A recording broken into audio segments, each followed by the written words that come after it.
As the kids say, we are so back.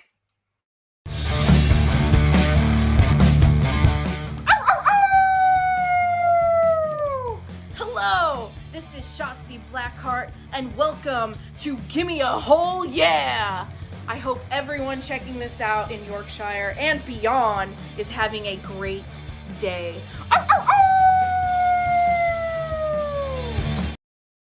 Thank you, Shotzi. Now, I agree with Andy. That new StreamYard music for the countdown that some of you heard, yeah, that I agree with Andy. Now I know what he's talking about. That's god-awful. Anyway, hello, I'm back. Haven't done one of these for a while. Everything was different on StreamYard when I arrived. Things were moved around, but fair enough. But here I am. SmackDown is starting at 7 p.m. UK time. What a buzz. And it's in Barcelona, in Spain, which is lovely. Never been to Barca, been nearby. But it's nice to do a SmackDown stream at a reasonable time. So, as you might know, I, kind of stopped doing SmackDown streams because I couldn't really hack the late nights anymore. It wasn't just that; it was mainly because I couldn't hack the late nights with everything else that on top of them. So, but I thought I can do a stream at 7 p.m. No problem at all. So here I am. So I think going forward, when WWE graces with a nice early stream like this, I'm going to be here doing it. That doesn't mean you're going to see me at many early pay-per-views, though. So, but anyway, so SmackDown has started. Gunther is arriving, not looking happy. Cody's arrived. It's just so weird to be back. Let's have a little look who we've got in. Let's go. So we've got Mark. Mark is saying Mark is our faithful moderator, one of three. He's saying, breaking news, WWE Hall of Famer Triple H. WWE May 10th, St. Louis, Missouri. WWE brings you WWE Backlash. I think I know what you're trying to tell me there, Mark. I think so. We're basically saying on May 10th, Backlash will be in St. Louis. Oh, that's good because I was a bit concerned about Backlash because they hadn't announced it yet. So that's cool. And so advertised for SmackDown. Thank you for this, Mark. I really should have done this, but I'm glad you're here. Miz with Cody Rhodes, Randy Orton versus Carmelo Hayes, Charlotte Flair versus B-Fab. I think we can all agree B-Fab's going to get slaughtered. Street Profits versus DIY. That's going to be amazing. Tag Team Championships reported by Fightful. Nice. Okay.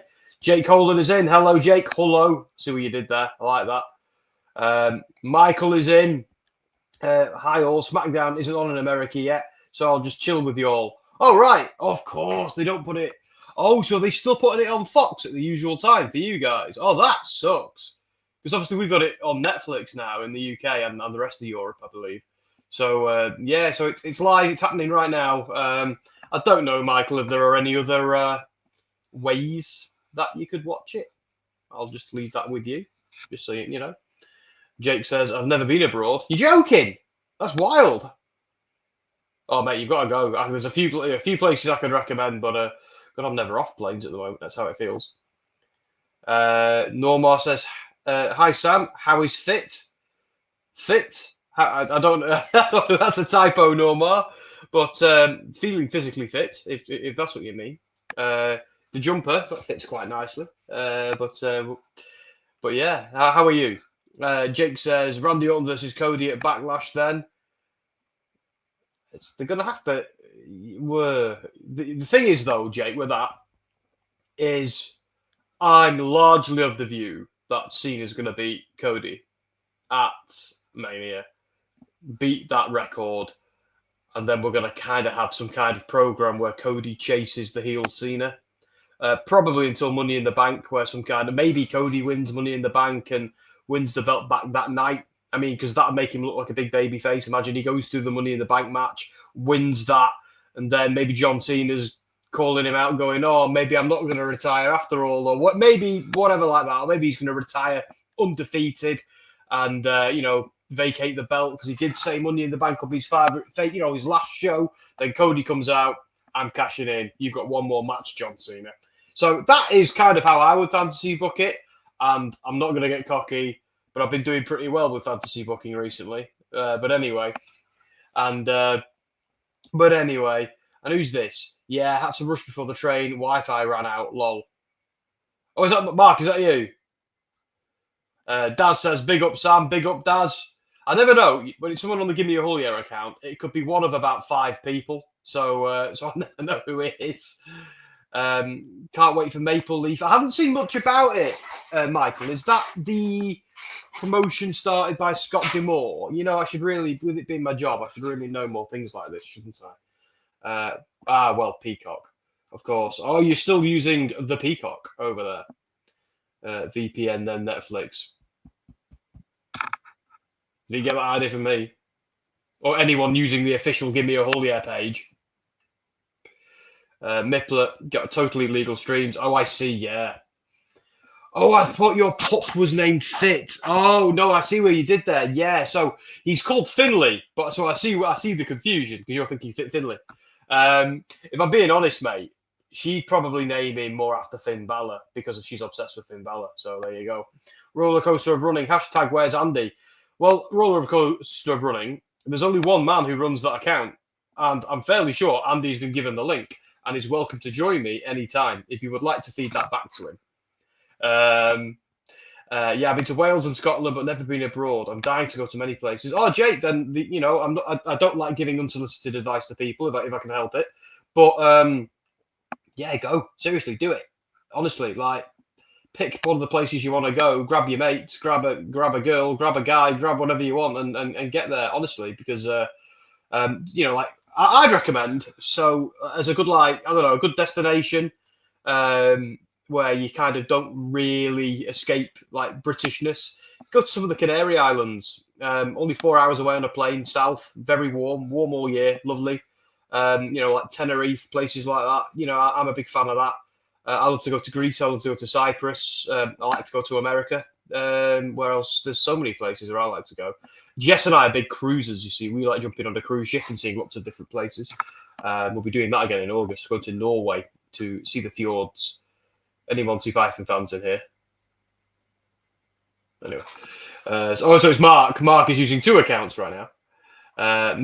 Miplet says, unfortunately, I can't watch wrestling. But yeah, Scott owns Maple Leaf. Well, Scott D'Amore's a good guy. I'm glad he's not given up on wrestling because, trust me when I say, Scott D'Amore does not need the money. So he does it for the love, which is admirable. Rollercoaster running. I'm convinced Danny's going to say we solved world hunger after a full night's sleep. After Raw on Monday. Well, hopefully, but it does beg the question, Rollercoaster of Running. Why is the owner of your channel not accepting my link? Unless he wants to have a night off from Friday night features and watch SmackDown as it's live. I would understand that. I mean, I've been doing that for a while as well. Well, I'm not watching it live, but you know what I mean. Because obviously Andy and I normally do a Friday night feature here. That's our regular Friday night slot when I join. Sometimes I'm with family or I'm on holiday. But that's what we normally do here. But with SmackDown happening early tonight, it was too good of an opportunity to not do a kind of a throwback stream, you know? I'm just going to turn off this heater behind me because it is getting hot in here. And I don't think anybody wants to see me take off all my clothes. That was a Nelly reference for you kids in the audience.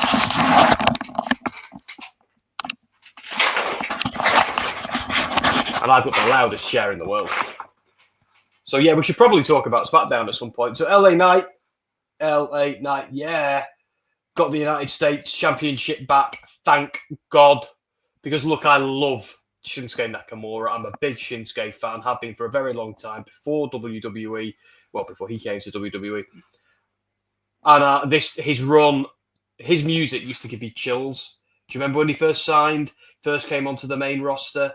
Shinsuke's music gave me chills down my spine. Now, I just feel sad. You know, part of me just wishes he'd go back to New Japan and have maybe one more run there, you know, kill some of those up-and-comers, you know, and go out as Shinsuke. But he must be happy doing what he's doing. It's just, I've just not, they put a belt on him and it just felt hollow. It just felt pointless. I know they did it to elevate him, but at this point, I just don't think his WWE run could be saved. And that's coming from a guy who loves him, you know, who thinks Shinsuke Nakamura is great. I don't think WWE know what to do with him at all, and I don't think they ever have, you know, other than an entrance theme. Bear with me one moment. I don't want to slurp my tea, so I'm going to mute myself.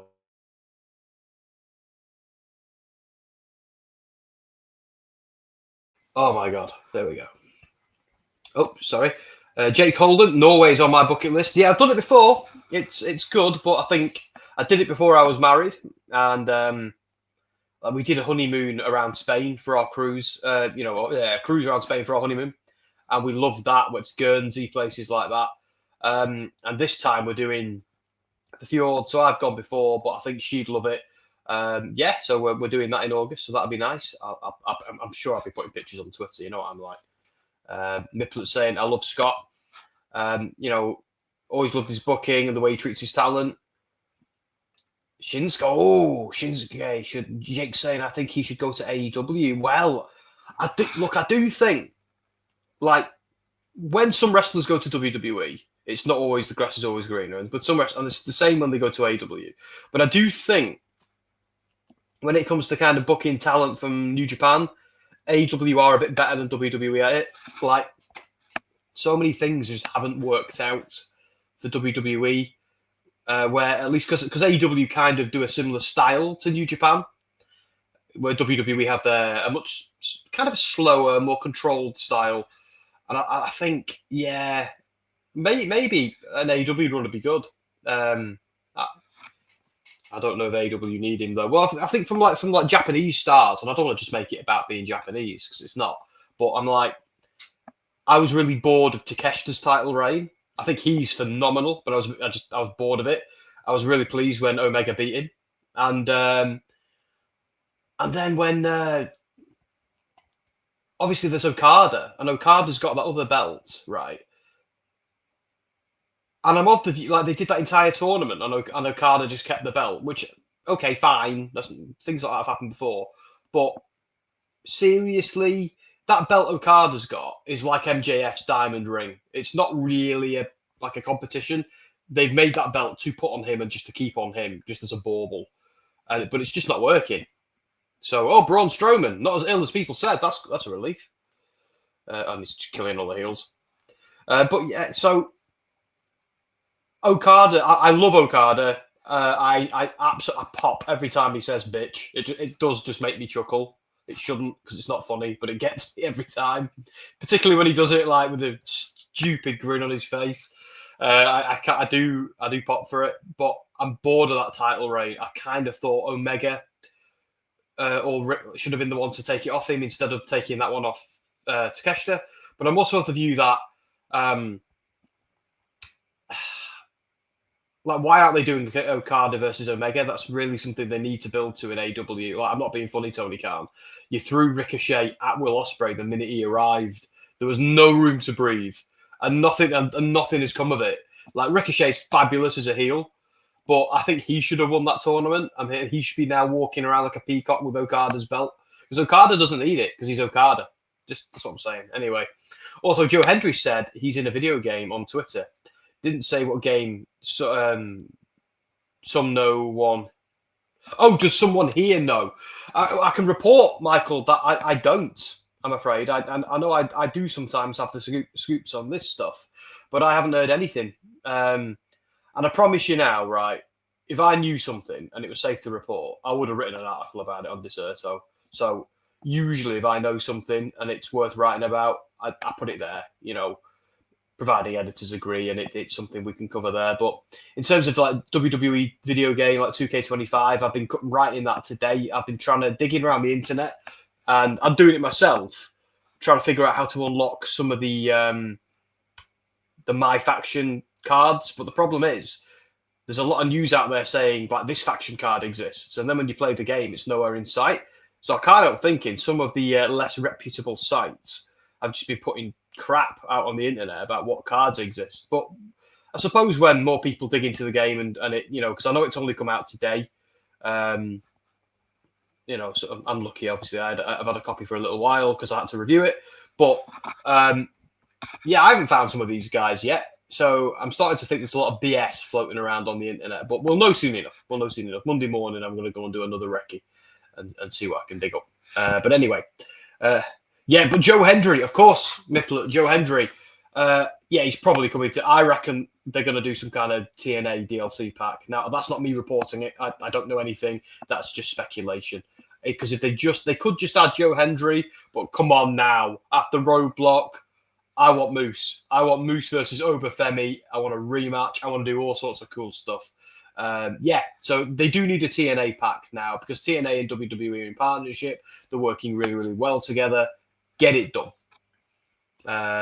That's what I was thinking. Choo choo. Oh no! Do you remember? Does he still do that move? It was god awful. Daz, is Strowman a face or a heel, Sam? I believe he's a baby face at the moment, mate. But you never know with Strowman. He turns like the wind, doesn't he? 2K, I assume. I would have thought so. Yeah. I hope a TNA game. Did anybody play? I bet half of you are too young to remember this. Did any of you ever play the TNA Impact game many years ago? I loved it. I had it because I was a big TNA guy, so I had it. That was the era to play wrestling games. So my first wrestling games were like WrestleMania on the N64, but then I had the WCW versus NWO Revenge, and that was just mwah. Then I had WCW Mayhem on the PlayStation. That was excellent. It's another kind of way. But then we got WWF SmackDown and that series, and they were phenomenal. They were just so good. And I kind of thought, like, when they were doing the SmackDown versus Raw stuff, some of them were great. What's the one everyone loves? I forget. Is it 07? But yeah, we had like a really, really good one of them. Did it have Triple H on the front? I can't remember. I might have it upstairs. But then they did TNA Impact, which was nowhere near as good. But it was a bit like Fight Forever in the way that it was a little bit more arcadey. It was never going to win any games of the year. It was never going to be on the level of what 2K do, because they are phenomenal game developers. Take that from me. But yeah, I kind of liked Fight Forever. I know the world sort of hates it, but I kind of like it. So I don't know. It just feels like, I don't know. Yeah, I'm into it. I don't know. Were TNA not crazy making a game, or am I going crazy? Are TNA not making a game? I don't know, actually, mate. You would have thought, as a guy whose primary niches as a journalist, who's been a journalist for decades, and on and off, and his two niches are wrestling and video games, you'd think one of my favourite wrestling promotions, you think I'd know that, wouldn't you? But I don't. If they are, mate, I might do something with that Monday morning, but we'll see. They did years ago, but not heard of a new one. Yeah, that's me as well, Mark, because I don't want to be arrogant or cocky, but I like to think I'd know. Or at least someone would have told me in the circles that I'm moving. I love that game. Yeah, it was good, wasn't it? It wasn't like, I don't think anybody could say it was a brilliant game, but it was like, I think if you were a TNA fan back then, TNA had a certain allure to it. It was like TNA was still doing the Attitude Era way after the Attitude Era stopped being cool. And that kind of made TNA kind of special in their own way and kind of unique and fun. But WWE was kind of going down a different road. TNA was still doing this silly, the really silly stuff. But I was into it. Like, I'm not a fan of anything Vince Russo has ever done. And if he ever has done something that I've liked, and then I find out he's behind it, it makes me dislike it. So, which I think is most wrestling fans. But I don't know. There was an era where car crash wrestling TV was fun. It was the stuff you talk to your mates about in the playground. Mark loved it. I did love playing as Shark Boy. Did you play as Shark Boy? Give me a shell, yeah. That game was my first ever wrestling game. Which one, Jake? Because I rattled off a few there. Sorry. Oh yeah, Suicide. I haven't played any video games in years. Oh, Jake. Oh. Right. Well, I know a really good place where they review them. Just saying.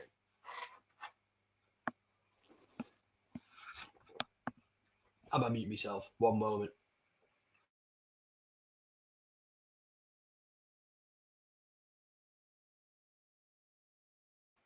See, I didn't know I was getting any co-hosts tonight, but as you might know, Andy generally hosts the Friday night features, and I just kind of go off when he asks me stuff, which has kind of become my gimmick over there. But I'm a little bit more reserved, I think, when I'm hosting myself. But yeah, I kind of play into it when I do that with Andy. You guys want to complain about me going off? I'm gonna go off more. That's it's fun. And let's be honest, Andy, that's what keeps him coming back. Oh, shots fired. He's gonna be texting me now on WhatsApp, going, "I heard that, you son of a." Anyway, John G, hello, mate. The TNA game was my first wrestling game. Well, yeah, it was fun. I think, yeah, mine was that WrestleMania one on the N64. Yeah, then it was NWO versus WCW Revenge. Then I got a 'Still loved my N64, but then I got my PS1. And it was, it was SmackDown. Those SmackDown games, those early SmackDown games, like the first 3 were just so good. Daz, hey John G, hey Daz, it's good to see some of you in. I know you're used to the melodious tones of Dan and Ants usually, or Dom when he does his White 6 videos. But yeah, it's weird. I'm a little bit rusty if I'm honest. I'm out of practice, and I'll level with you. There's some of the stuff I came onto StreamYard. Half of the stuff that I used to use wasn't there, so I was like, crap, what do I do? So, but I did find this rather nice image of the SmackDown crowd, and I thought, that'll do. And I've got the Gimme A Hull Yeah logo and all that rubbish down there, so I thought it's going to just have to do, isn't it? But I'm sure I'll have a chat with Dan. If I do this again next week, depends on how long this tour goes on for. I might do this again next week. But when they go back stateside, I'll be in bed, I'm afraid. But yeah, we'll see.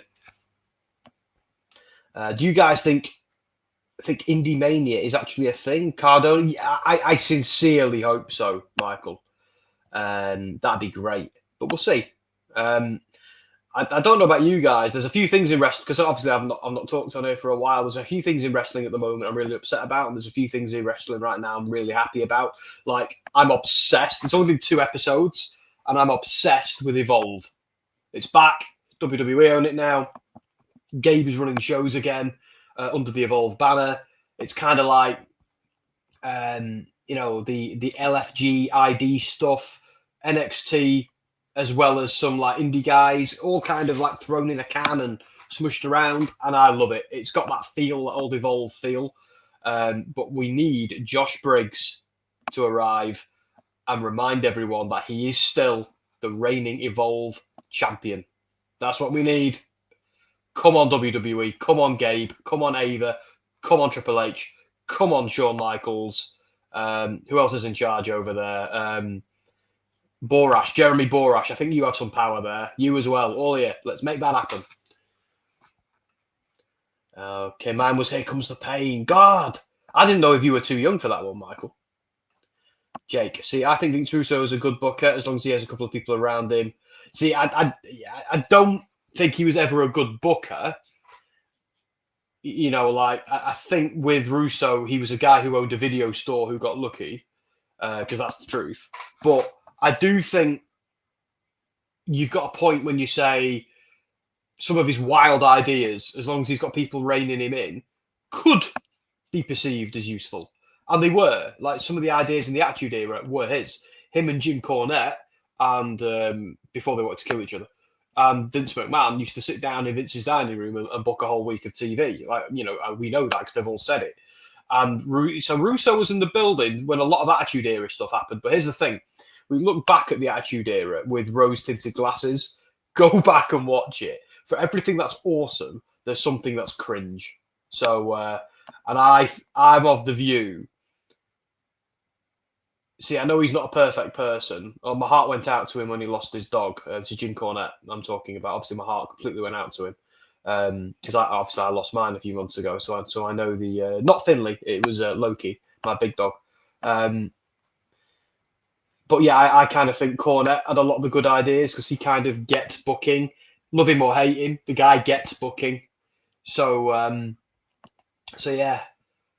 But I do think like having a sensible, straight-laced booker with someone injecting a little bit of crazy in there is kind of a good way to do it. It's probably a good balance. But I prefer whatever WWE is doing nowadays. I prefer, I have to say. Mine was the first SmackDown 2 game. Wow! That's why he worked the Attitude Era, because McMahon didn't let him have full control. Yeah, maybe. But he had a lot of power. And he had to be fair, he had even more in TNA. But he eventually, well, we all know what happened, don't we? And if you don't, Wikipedia's a thing. If you leave Russo to do his own thing, he goes too insane and awful. But I think he can be. Yeah, I think, look, I will say, I have to hold my nose while I say it, he made positive contributions. But if I ever met him, I don't know. I'd probably just walk away. He said some things I really, really don't like in the past. But anyway, I hope so. As well, they bring the air on Triller. Oh yeah. Oh, of course. So this is Indie Mania. See, I'd love that, and I'd love it, Michael, if they were to book it around the time I might be in New Orleans next year. So tentative plans for some of us on the channel to go to New Orleans. Tentative plans. But my attitude is, as long as at least 2 of us are going, I'm going. So there you go. Looking forward to that. Like WrestleCon shows. Yeah, see, like I've never been to a WrestleCon show. So I'd love to do that. That's something I want to try and do. Like, it was something I thought it might be cool to do when we were in LA, but we had other plans that night, so we didn't. We went out for a fantastic meal, met a bunch of wrestlers in a bar, which was so cool, and then we went and watched the rock band Head PE. It was wicked. We were all jet lagged and dying and wanting our beds, but and then Dom goes, "You go and see Head PE?"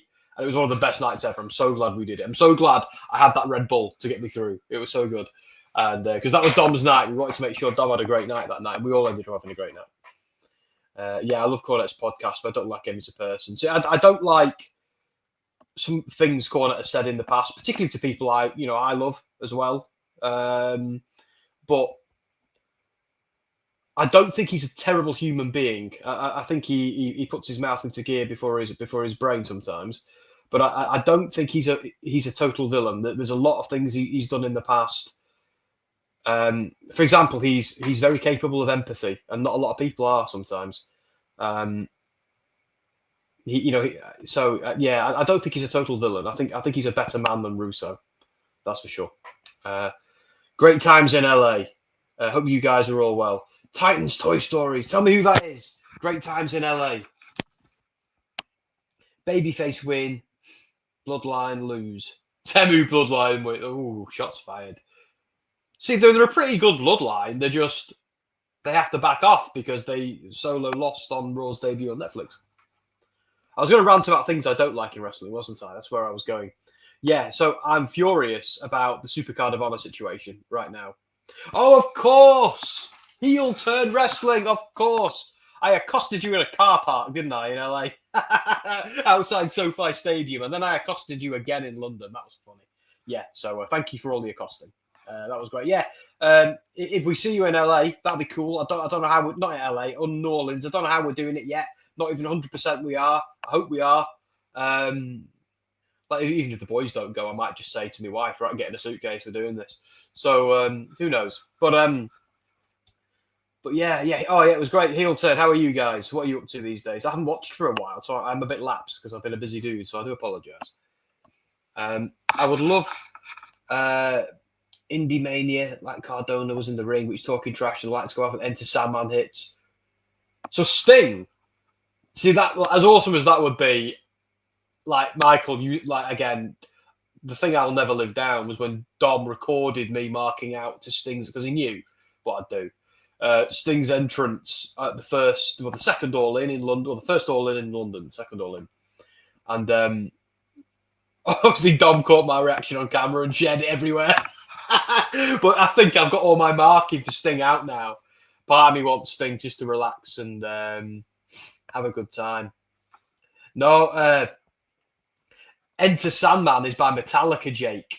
So Enter Sandman. Oh, hang on a minute. No, yeah, Sandman. You're right. I'm thinking of Seek and Destroy. I'm an idiot. Ignore me. You're right, Jake. Yes. When I Enter Sandman is the other big Metallica song. Seek and Destroy is Sting. There you go. Thank you. I'm glad you're here, Jake. You did my night 2 predictions. Great times. Oh, yeah. Anytime. We'll do it again. Heel turn is on hiatus. Okay, then. Back soon. Fair enough. No, Enter Sandman. The Sandman. I understand now, Michael. I do. Jake's put me right. I'm just too enthusiastic about Metallica. Much to Dom's chagrin. Dom hates Metallica. He thinks they're like fake metal. But I love Metallica. All accosting is welcome. Then you shall be accosted once more. And so this is interesting. Like this Naomi storyline, right, with Jade Cargill. It's great. I love it, by the way. But I've got to say, like, Naomi is just getting battered every week, which she deserves to because she's the heel. But doesn't it kind of lose all the heat on her if she's just getting routinely battered? Do you know what I mean? Isn't the whole point of, like, it's cool that they're doing something new, but isn't the point that she needs to, like, slip away from Jade or cause trouble for Bianca, and then we watch her get hers on a pay-per-view. Do you know? That's just what I'm thinking. I don't know. Triple H looking $1 million there. Hassan, we're not going to do votes tonight just because it's my first one back in ages. And it's not that I've forgotten how to do it. I just forgot that we should be doing it. So we won't do votes tonight with it being a one-off special, I'm afraid. But next time there's a match, tell me who you think is going to win, because I do want to know. Daz says, who would you say is winning at Mania, Cody or Cena? See, I think Cena's winning, because I kind of fantasy booked it before, but I'll do it again just for you. I think if Cena wins, we can then have Cody doing a bit of a chase. Some people think Cody's getting stale. I'm not one of them, but I do see why people are saying that. So if Cody loses at Mania to Cena, Cena gets to break that record, which I really want him to do. And if anybody deserves it, it is him. And it'd be nice to kind of move on from Ric Flair sometimes, you know. Not taking away anything Flair did as a wrestler. I'm really not, but it's time to have a new benchmark. Cena could then like parade it around and be what he is, be the old man Cena, be the whole, I don't need to leave and no one can ever replace me anyway. There's only one me. There can only ever be one me. You know, that sort of thing. And then we have a situation where we have Backlash, maybe Cody gets screwed. Then we kind of have like Money in the Bank comes around and Cody maybe wins Money in the Bank. Cena comes out and goes, right. And Cena either says, look, this will be my last show. I'm going to retire undefeated with my record intact. Or perhaps, you know, he decides, I'm not going to retire. I'm not doing it. No, I'm not leaving this place in the hands of Cody or Randy or whoever else. Roman Reigns. No, I'm going to stay on. And then Cody cashes in that night and goes, nah, John, you've got one more match in you. Just one. And it happens tonight. And then Cody regains it in Money in the Bank. And it goes from there. So, yeah. So that's what I think is going to happen. That is kind of what I'm fantasy booking. And I'm not getting cocky, but my fantasy booking has been on point in recent months. Just going to, just throwing that out there. Hassan, we just did one. Oh, Mark, are you doing them? It shows what I know. Well, Mark, it's the hero we all need. I think Metallica are really good, slightly overrated. See, I think Metallica are... I agree that they're kind of entry-level metal, but if you like that, then it's good. Because I don't think anybody can say they're bad musicians. Like, when metal gets to a certain heaviness, I don't like it. Do you know what I mean? I like Metallica because I feel like they've got range. They can do thrash and heavy metal, but they can also... They have some banging ballads. They have some banging... I think they have range. I've always been a Metallica fan. There's some songs I stop when they come on with Metallica. I don't do that for many other bands. But I think there's an element of nostalgia there because I grew up listening to them. But yeah, there's some... Yeah, I'm a big Metallica guy. I can't turn it off. I prefer Megadeth, Iron Maiden, and Slayer. See, I was never a big fan of either of those three. I don't know. I found Iron Maiden a bit antiquated. Megadeth, I thought were all right. Slayer, I only know a couple of tracks, if I'm being perfectly honest. Daz Cena. I've been doing... right, okay, Mark. Well, I'm glad you have been, because obviously I always forget. Cena. See, I did think Cody was getting stale before the Cena stuff. I think what it is it's like, we need to remember sometimes that it's okay to have a babyface champion. And if it's a babyface champion chasing a heel all of the time, then that will get stale. The only reason why it kind of feels a bit at the moment is because we had this amazing chase with Cody chasing Roman Reigns, and now that's over. It's like, the tension boiled, and now the boiled over, and then they took the pan off the boil.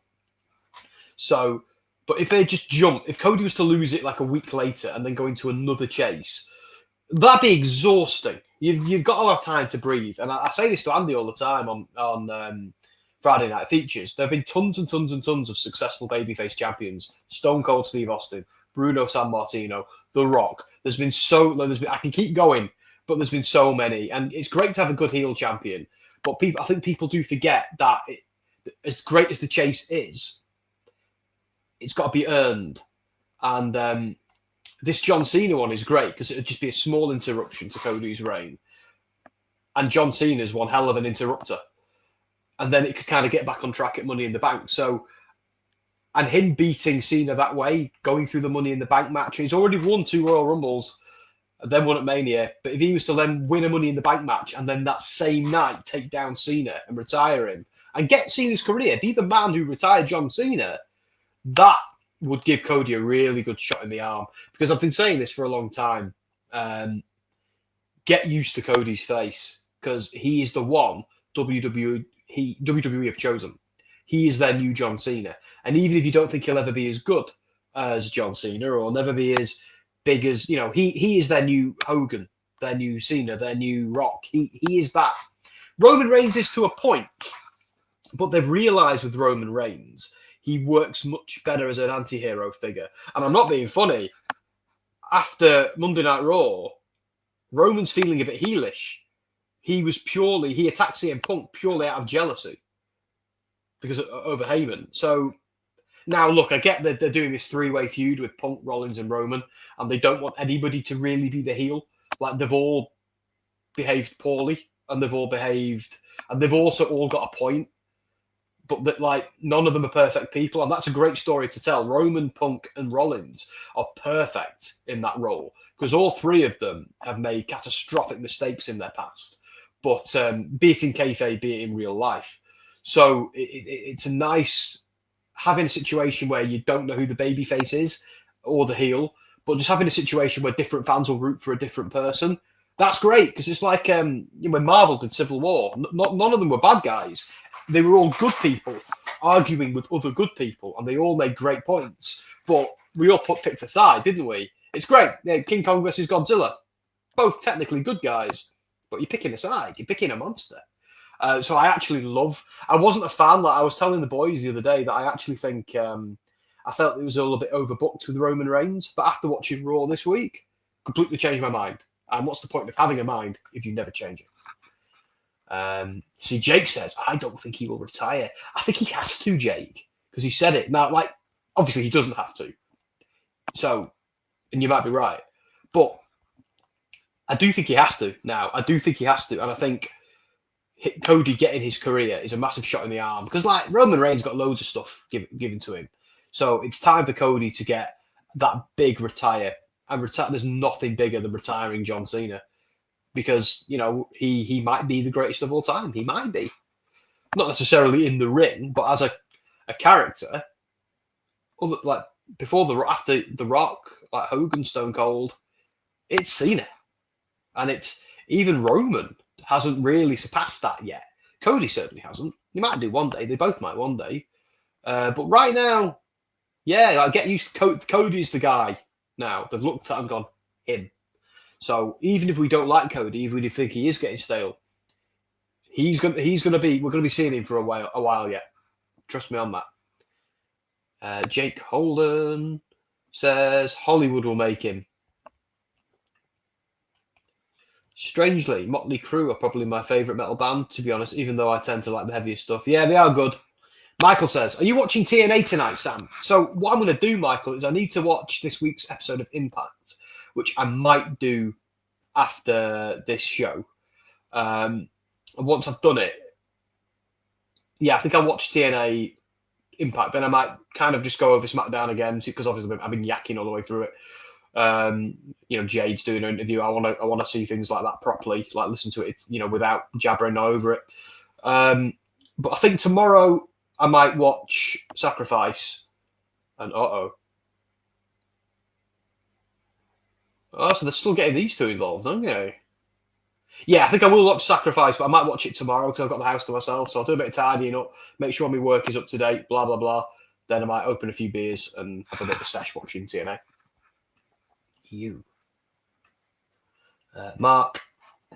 Jake says, Mark, I think he will actually retire next Mania or something as a face. I don't think he has much longer left, but I think it's a good chance. I mean, yeah. See, I don't know how they're going to do it. This is the one thing that stumps me. But I do kind of think they might do something like they did with Hulk Hogan, where he might have a moment where once he loses the belt, or they did this with Nick Aldis really well in NWA. When Nick Aldis lost the belt, he was like, it was almost like someone had removed the scales from his eyes, and he was like, now I've lost it. Now I don't have it. Oh, guys, I'm really sorry. Like, power, these belts, it does something to you. It does something to your brain. And I think Cena's going to be like, look, I got insecure about retiring, insecure about being replaced by someone like Cody, and now I realise that Cody's the man, and that's the way it has to be. And then I think he's going to call Cody out and turn face in the ring and put Cody over verbally on the Raw after Money in the Bank. That's what I think's going to happen. And I might be wrong. I've been wrong before. I like it when I'm wrong. But yeah, that's what my money is on. And maybe during the match, maybe The Rock or someone else tries doing some nefarious stuff, and Cena just doesn't do it. Cena just goes, do you know what? No. And that loses, causes him to lose. I think that'd be a good way of turning someone face, him regaining his conscience. I think that'd be cool. As referred to in Triple H Hall of Fame video package, WWE Hall of Fame will be on Friday, the 18th of April. So is that the same night as the Friday? It's the same night as SmackDown? Because I know last time I went to the Hall of Fame, which was in LA, it was directly after SmackDown in the same venue. Or I had time to go for a wee and get a beer, and it was on. And it was on for a long time. I was jet lagged. But yes, they're doing it in another venue, aren't they, this time? They're doing it differently. They're doing it the old way. So that's okay. I actually prefer that. It's wrestling. We know wrestling retirements, I'll say. Exactly, Jay. Yeah. And that's the thing. Retirement in like they do need to draw a line under Cena's career. That needs to happen. But yeah, someone could always come out of retirement. Retirement in wrestling is ridiculous. It's stupid. It's bollocks. It means nothing. But I do think that it needs that full stop. And then they can make a big deal of him coming out of retirement at some point. I think that's the play. That would be the thing to do. But they need that time just to let everything breathe. You know what I mean? Good episode with our spoilers. Without spoilers. Oh, TNA. Oh, yeah, cool. I already know what happens. I've seen everything. But yeah, I'm looking forward to sitting down and watching it. Like, probably after this, when the show is over. I personally think they should have done an old Yeller story with Cena like they did with Flair. That's what I mean. That's what I actually think this low-key is. I think this is all John Cena, old man John Cena, that you've heard me bang on about for weeks. I think this is old man Cena kind of getting insecure. I think that's the story. He knows he has to go, and he's hanging on, just trying to be the best. And once Cody beats him, it's only then is he taken out like old Yeller, and only then does he realise, oh my God, I'm old Yeller. And the whole reason I did everything I did is because I was scared of becoming old Yeller. So yeah, I think you're right. I think that's exactly what's going to happen. I think it's happening as we speak. Did you hear who Luger wants to induct him? Yeah, he wants Stinger, doesn't he, to induct him, which would be cool. But I think Sting is still kind of associated with AEW. I know he doesn't work there, but I think he's kind of under whatever they do is like Legends contracts or something. We'll see. I'm guessing right after SmackDown like last year. Well, they're doing it in a different venue. So it'd be interesting. I don't think they're doing it straight away. Like I said, I had time to go for a wee, grab a beer, and come back to my chair, and the Hall of Fame started straight after SmackDown. But I think this year they're doing it like the old school way, where they do it in like an auditorium or something. I hope so, at least. Gotta go. Have a great day. See you all soon. Good to have you back, Sam. I missed you. Oh, thank you, mate. But yeah, it's again, I don't know how long I'm sticking around for in terms of doing SmackDown, but I'm going to try. If SmackDown is ever in Europe, or if it's on in a reasonable time in the UK, even if it's on at like 10 p.m. or something, or 11 p.m., I'll do it. But yeah, the 3 a.m., 4 a.m. finishes were getting in the way of too many things, so I just had to stop doing them, I'm afraid.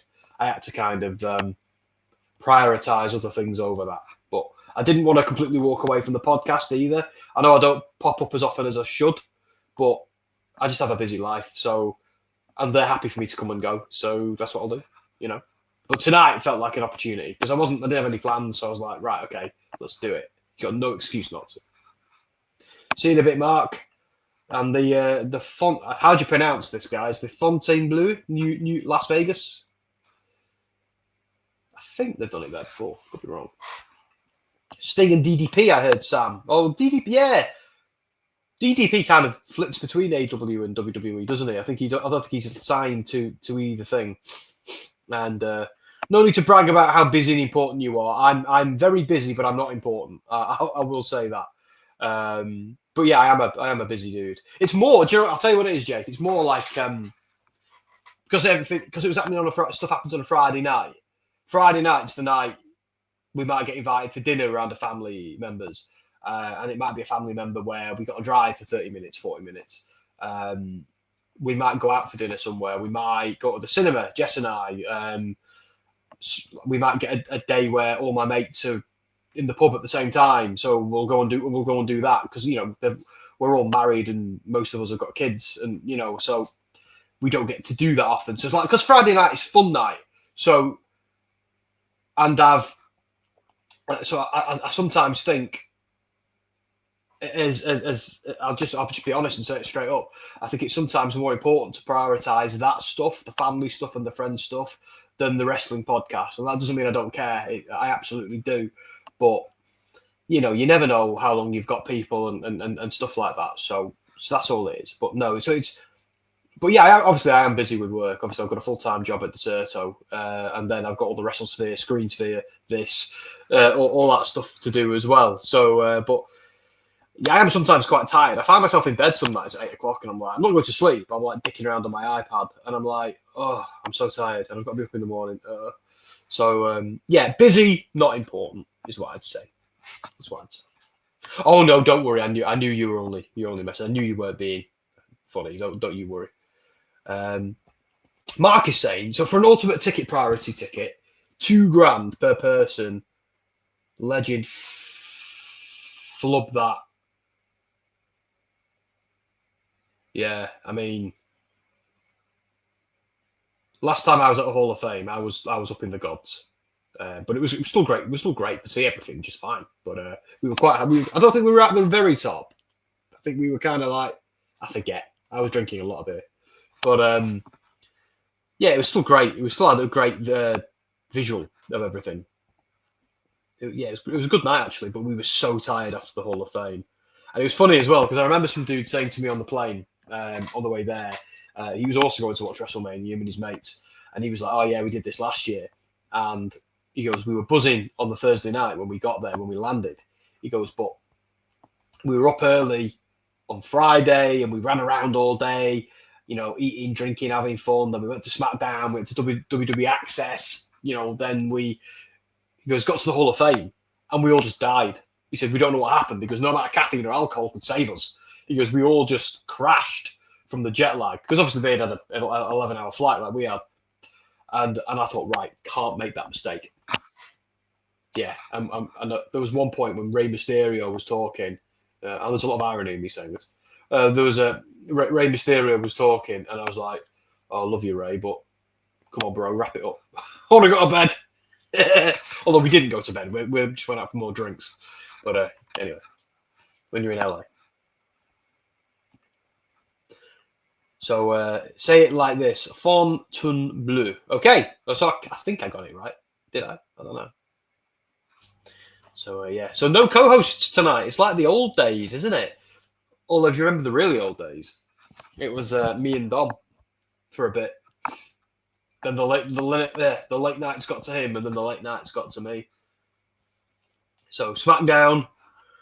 It's like I said, I wouldn't mind if they took on somebody to be the SmackDown host and replace me. I'd be fine with that as long as I could keep coming on and doing features and anything else I wanted to do. I'd be happy with that. But if anybody else wanted to ever obviously there's a process. You can't just say I'll do it and they pick you. It's but I mean it's got to work. But yeah, I wouldn't mind.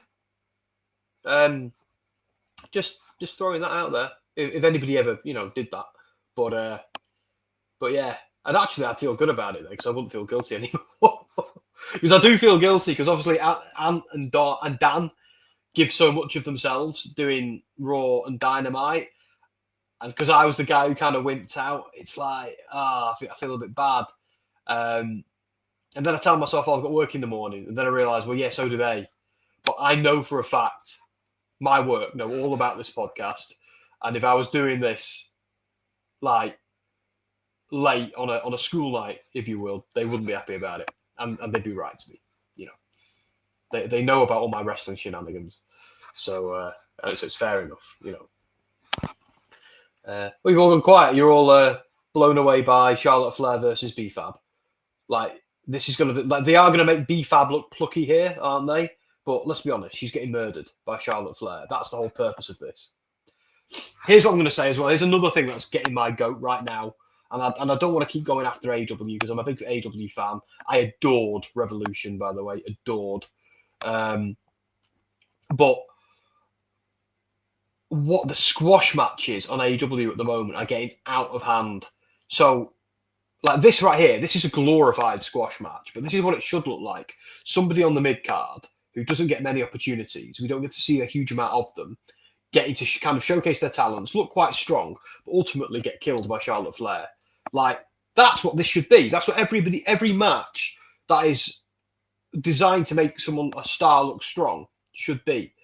When we see Samoa Joe, like the Ops, Shibata and Hook, go up against Tweedledee, Tweedledum and Tweedledickhead on Dynamite or Collision or whatever it was. Oh, no, it was on Collision, wasn't it?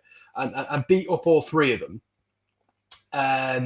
in seconds. That doesn't do anything for the talent at all. Yeah, sure, you got to put some local guys on TV, and I'm sure like they've got good followings and they're nice guys and they're bigger wrestlers than I gave them credit for. But fine, do that in house shows or do that on pre-shows before TV kicks in. Don't do it on TV time. Put people from the roster in that position. You know, you've got, and I don't just mean just another flipping Mark Sterling coming out and doing his gimmick because even that stuff is getting boring. Like, do you remember when Lance Archer used to constantly carry?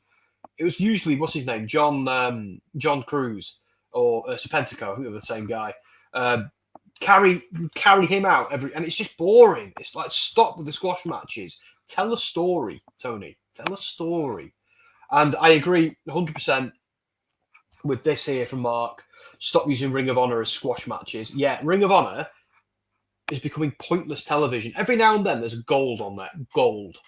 Particularly when Athena is involved, usually. But at the moment, like, here's my worry. So we had... During the pandemic, we had AW Dark, which started awesome. It was great. It was like, oh my God, there's now some AW on YouTube you can just watch whenever. It's so cool. But then they started making it like 3-hour episodes, and it was just filler, just shit. And that's my one first stream. It was just awful. And just pointless matches with no storyline, no ramifications. And like, fair enough, if you like the people involved, you like that talent. But I just thought, skip that match, skip that, skip that, skip that. And before you know it, I've skipped about 12 matches. And I'm like, wait, am I actually an AEW fan? Do you know what I mean? And then Dark disappeared when they bought an Elevation, when they got Ring of Honor. And then they just started booking, like, they had some great pay-per-views on ROH. They've never had a bad pay-per-view under the Tony Khan era. But then they just started, the TV was just pointless. It was just that, squash matches. It was AW Dark, but you now have to pay 10 quid for it. Like, and people aren't stupid. And I feel like they gave up on AW Revolution. I'm still angry about the cancellation of AW Revolution. I feel like they gave up on it. That was a great show once. There was a great hard-hitting hour of stuff that kind of carried on the storylines from Dynamite, and it was a fitting partner of it, I suppose. You know, and once they got Collision, particularly after CM Punk left, they just gave up on it. And if my wife can hear me, yes, please, a cup of tea would be lovely, particularly a chamomile. Thank you. I'm going to get smacked. Yeah, they just gave up on... I wasn't just ordering her to get me a drink, by the way. She's just gone in the kitchen and waved at me. So that's what that means. Because trust me, I'm the one who makes the brews in this house, usually. But, yeah. And I just now, I feel like Collision, that is bleeding into AW Collision a bit. And that's now just becoming a repository for boring, pointless squash matches. Not all of them, but they're creeping in. And I don't get why people aren't more concerned about that. Because that shouldn't be on like WWE. I'm not saying WWE are better than AEW and you shouldn't be watching AEW and AEW should do everything WWE does. I'm not saying that. But they are the biggest game in town and they don't do that. So you've got so many stars under the Ring of Honor and AEW banner. Use them. Tell a story. I don't want to see, just these nobodies. Like, fair enough if you're going to book them and turn them into something. Like Action Andretti. There was once a time I didn't know who he was. He was just some kid who was getting beaten up. Now he's great. I love him. Do that. Do more. Like, there's so many guys on AEW's roster I could say that about. So they know what they're doing. They know how to do this. And they've got their committed audience are exactly that, really committed. So use it. They will support you through thick and thin.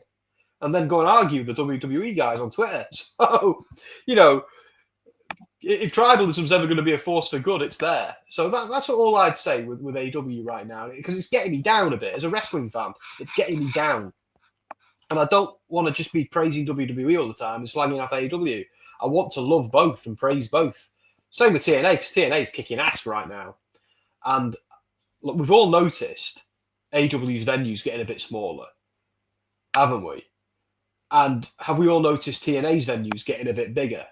So we're in a different world to what we were in 2021, 2022.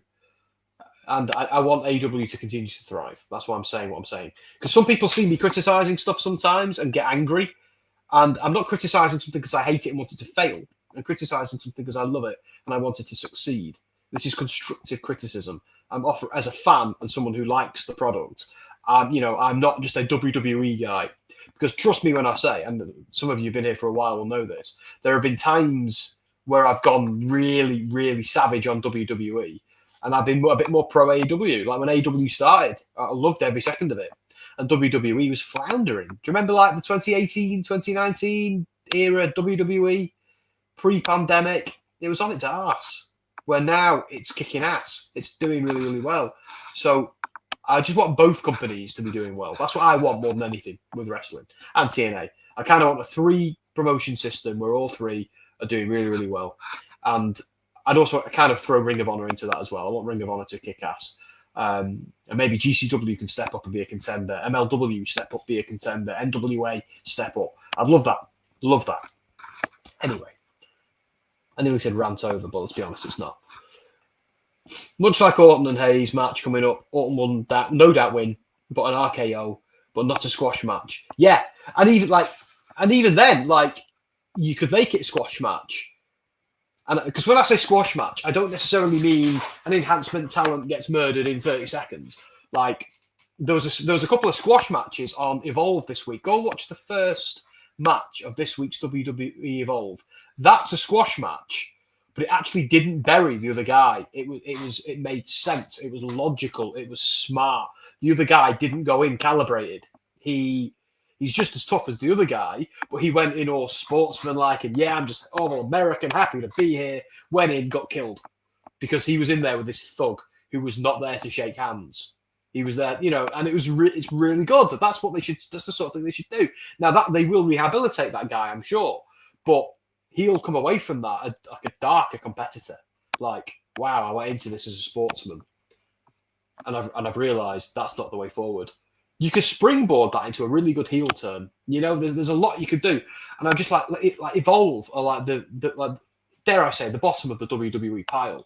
And if they know how to do that, AEW are this juggernaut with all this talent. I didn't know the names of those guys on Evolve until last night, and now I do. So thank you. And hang on, she's getting rid of the dog. Go on, Finn. Good boy. Norma was asking after you, Finley. But yeah, so yes, that's where I am, and that's something that's getting me down about AEW, and because I've got to be careful, I can't just go on a tweet rant because every now and then I have to speak to AEW's PRs about stuff, so I can't just go crazy and slag them off. I'd never do that. I'd always be constructive about it, but I'm like, I don't understand why more people aren't saying it. That's all. I don't know why that is. Anyway. No more. Plus, it builds up Hayes getting into the ring with legends. Yeah, exactly. And fast forward, like Carmelo Hayes is already on the right track. He's already doing everything right. He's clearly got the skill. He's clearly got the talent. He's the guy. He's not quite him yet, but he will be. And yeah, what they're doing with him is working great.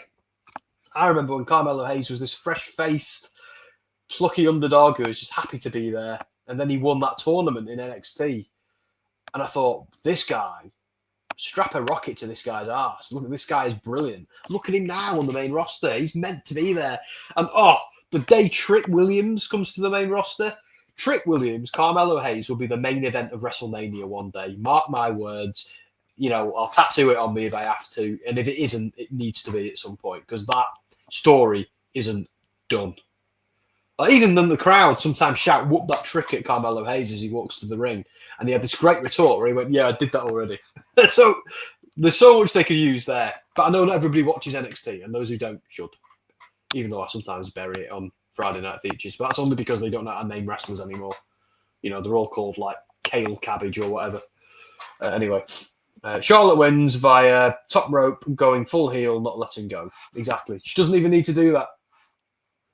But I think B-Fab came out of that looking good. Even though she lost, Charlotte cheating was kind of the right move in a way.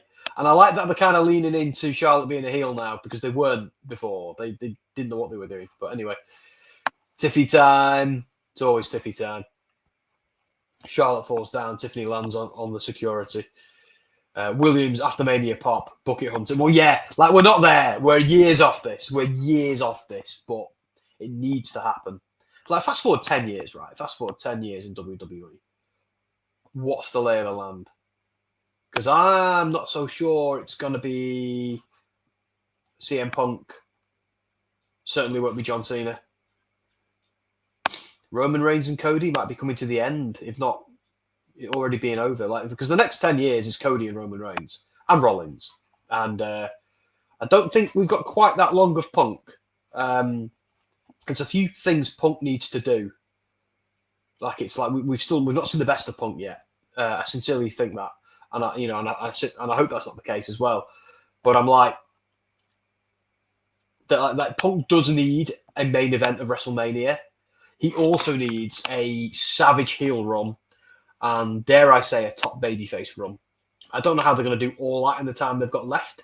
But that's the great thing about Punk. He's divisive. You could boo him quite easily. And he's also, you could cheer for him. I booed him and cheered him.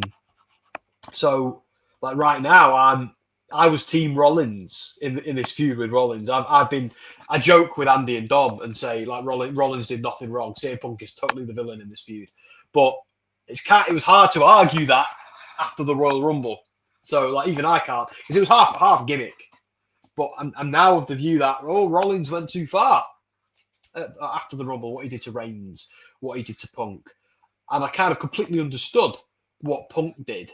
No, what Roman Reigns did at the cage match on Raw, up until the point where he attacked Punk out of jealousy. So out of all three of them now, Punk's looking like the babyface, and he's kind of the one I want to boo. So, you know. Because I have a complicated, history with CM Punk as a fan. Because, I'm a guy, I get a lot of stick from CM Punk fans, a lot of stick. The occasional angry DM, whatever it might be, subtweet. But I'm like, and even my own friends sometimes have struggled to understand my point. And I've had to correct people in the past when they've gone, "Oh, you don't like CM Punk." I'm like, no, you've got that wrong. You've not heard a word that I've said. I do like CM Punk. I'm a massive CM Punk fan. And this is really, really funny as well, because I'm one of them CM Punk fans who was cheering him on in Ring of Honor. I was buying pay-per-views of Ring of Honor and watching Punk matches before any WWE casual knew who CM Punk was. But now they're the ones who will lecture the CM Punk fans. Or the AW guys, they will now lecture the WWE CM Punk fans. So WWE Punk fans are going, "Oh, shut up, AW Punk fans. Shut up, AW fans in general." But the Ring of Honor guys, the guys who've been here since the beginning, sorry, don't care if you don't like this. We are the CM Punk fans, not you guys. Sorry. We were there from the beginning. I know it's not about who's a bigger fan or anything like that, but the point I'm making is we are the ones who cannot be lectured by AEW guys or WWE guys because we've been there since day dot. So when I say I'm a CM Punk fan, believe that. I'm a CM Punk fan. What I don't like is people being rewarded for workplace violence. That's what I don't like. However, what I will say is when Punk joined WWE, and I was skeptical, I set a challenge. I basically said, look, if he keeps his nose clean and is a force for good, he'll be a huge star. And so far, he's kept his nose clean. He's been a force for good. So I've got no complaints. I'm a CM Punk fan again. If he starts smacking people, whether they deserve it or not, because I'm pretty sure everyone he ever smacked or did deserve it, by the way. Kenny Omega, the Young Bucks, Jack Perry, I was equally as angry at, and other people. But I've had lots of disagreements. I've had some vile things said to me in the past. Didn't mean I punched them or got them in a headlock or did any of that. Maybe there's a time and a place for that, but I don't think so. I think there's always a better way. And if you don't think there's a better way, you should probably go to therapy. Sorry, that's where you find out there's a better way. So. And I think every single person in the world should be in therapy all the time. That's because there are no downsides. But yeah, so that's just me. I'm a big CM Punk fan, and I, at the moment, find myself on CM Punk's side in this whole thing. But will I still be by the time Mania comes around? Because I do now think CM Punk's the one who needs to do something despicable. So all three of them have. You see what I'm saying? There shouldn't be any faces or heels in this feud. Like a dad, Charlotte just doesn't work as a true babyface. That's the thing. She has in the past. I think there have been moments where she has. And bloody hell, the blondes are still going at it. But I'm like... Actually, my favourite version of Charlotte Flair was when she was a babyface, but like a grandiose babyface. Because even when MJF was a face... he was still MJF. He was still the scumbag. So I think there were ways of doing it and doing it congruently. And at the moment, I really hope Tiffy goes over Charlotte because they could make a star this WrestleMania. And if they don't, it's just going to be awkward watching. Anyway.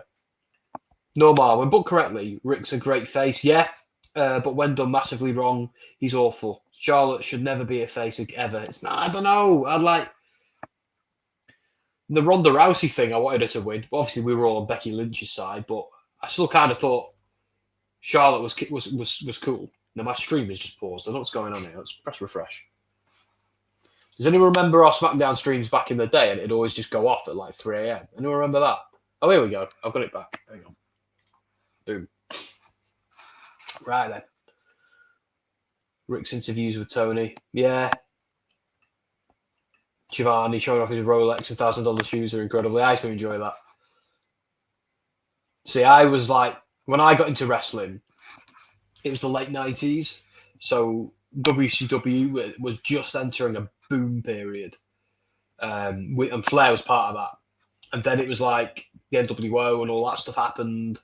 And I was mesmerized by it. And because I remember thinking with Sting, I think Sting's going to be a bad guy. Sting's going to do something nefarious to somebody. And then when Sting came down and started murdering the NWO, I was like, this is the greatest thing ever.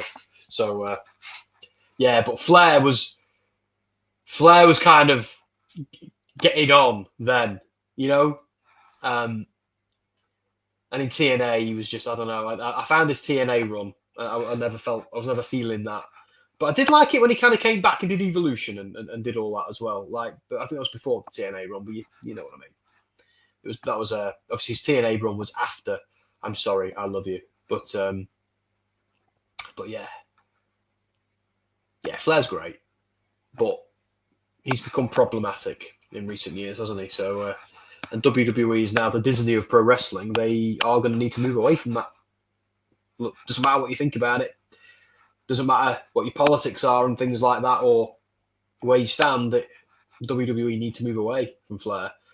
And if only you had another greatest of all time, or one of the greatest of all time, waiting to retire, who's close to beating his record.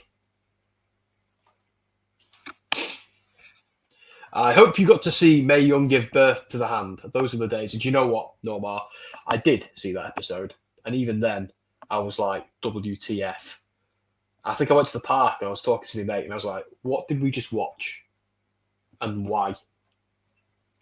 And I think we agreed that day. It was he was called Tyler. And Tyler and I agreed that day that we liked wrestling, but you just sometimes had to put up the car crash trash stuff to get to the good stuff. And that's been my philosophy with wrestling ever since. And speaking of car crash trash, here's Miz. No, I'm joking. I love Miz.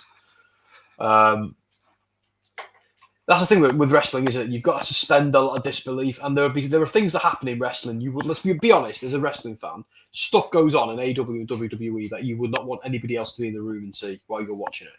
Because it's just, they'd instantly have the wrong idea about what it is. So every now and then, but then the opposite is true. You show a non-wrestling fan your favorite wrestling match ever, and they go, what was that? And you're broken. So be very careful. Ease people into it gently before you show them Bret Hart versus Stone Cold at Mania. The more and more story between Flair and Stratton, the more I feel Charlotte is now losing. I hope to God that is the case, because they really need to pull the trigger on Stratton. Although I don't like Stratton as a face either. I think like Stratton as a mean girl is way more effective. So I'm not sure I'm on the. Like when her and Trish Stratus were being the ultimate baby faces the other day, I was like, hang on a minute. Both of you were like mega bitches 5 minutes ago. Like, and I'm supposed to buy you now good guys? What's going on down here? I have a cat that wants to go out. Hang on, one sec. Go out, Archie. Go on, then. Go on, then.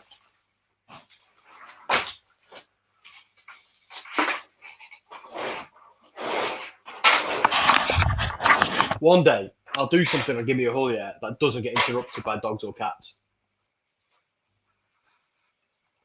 The only problem, though, is we still don't know why Charlotte picked Tiff. I think it's because... Who's the other champ? Help me out. Io. But it was Ripley before that. Yeah. I think it's because they didn't want to do Charlotte versus Rhea Ripley again, because I think we've done it to death. That was the impression I got, yeah. But now it's Io. Things have been, like, shaken up a bit. Oh, my God. Cody just smashed the Miz. Well, Miz is dead. It's okay. It's a Miz segment. Look, I give him a lot of stick, the Miz, but I'm a big Miz guy. I think the Miz is great. I think in his role, there are a few better. Miz exists to annoy you with his mouth and then get smacked in it. That's his job, and he's very good at making you want to get him seen smacked in the mouth. I think he means in kayfabe. Which bit? Sorry, just clarify with me, Jake. Sorry, I've been too busy yakking to catch up with the chat. Cody has the belt. Oh, a new record for Miz getting KO'd on his show. Speaking of KO, what's going on with KO and... sorry. I know it's KO and Randy Orton now, isn't it? But you know what I mean. Yeah, in kayfabe, we don't know why she picked him. Oh, yeah. That's what I mean. Yeah, I understand what you mean. I think it's a little bit like the old man Cena. I think we're doing old lady Charlotte. I think Charlotte is feeling threatened by another blonde bombshell. I think that's the story they're telling. But they can't say that yet because we're not there yet, you know? Because I don't think Tiffany's actually done anything to annoy Charlotte, but now Charlotte's attacking her every week. And I'm like, what did she do to you? Anyway. A new record for Miz getting KO'd, of course. Same, I like The Miz. He's a decent performer. Yeah, and I think that's the thing with The Miz. I think he's earned his stripes by now. Like, there was a day they didn't let him in the locker room. I tell you what, that is not the case now. You know, nobody says boo to a goose to him in there now because he's earned it. I think if anybody used to say to the Miz, no, you're not a real wrestler, yeah, some of the stuff he used to get, they'd be talking crap. You know, Miz, he might not be your favourite wrestler. He's not going to be one of the greatest in the world at it, but he's good. He's put in the time. He's put in the effort. He's more than earned his place in WWE. So, and you know what? I'd say the same about Logan Paul at this point. I think Logan's great. Again, I haven't got a huge amount of positive things to say about his political beliefs. And I don't know what he's like as a person. But I don't know anything about him outside of WWE. I only know him as a wrestler. And as a wrestler, I think he's amazing. Sorry, I think show me a bad match he's had. Show me a bad promo he's cut. Like, he was a little bit green at first, but now, like, he's their MJF. So let's keep this going. That segment they did on Raw this week was great with Logan, and I can't wait to see what he does at Mania.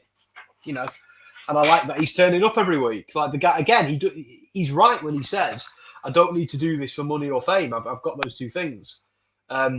Paul has turned up somewhere, I think originally for a bit of publicity, and then got the wrestling bug. And I don't get why people can't see that about Logan. So he loves this thing as much as we love this thing. So let's give him a chance. Let's let him be the world's greatest, crap bag, and let's let him do it because he's pretty good at it.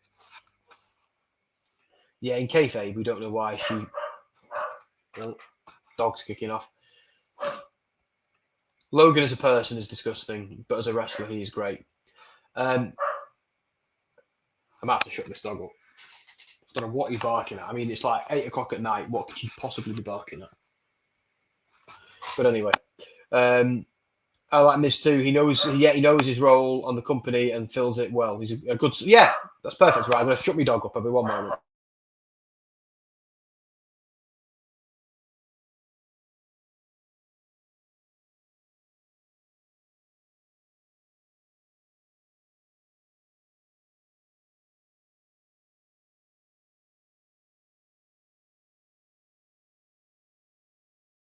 There we go. He knows when Daddy's not happy. Yeah. Barking at people walking past with their dogs. I mean, how dare they? How dare they? Oh, Daniel, mate, I've been tweeting about it all day. Yeah, SmackDown is on now. Yeah, because it's on it's in Barcelona, so it's on EU time. So basically, yeah, it's on now. Some of our American friends have to watch it later on Fox on repeat, but those who've got certain streams sorted out are, they're good to go. Logan got a shot initially because of his fame. Yeah, exactly. But it's put in the work and he's a legit star. Exactly right. Exactly right.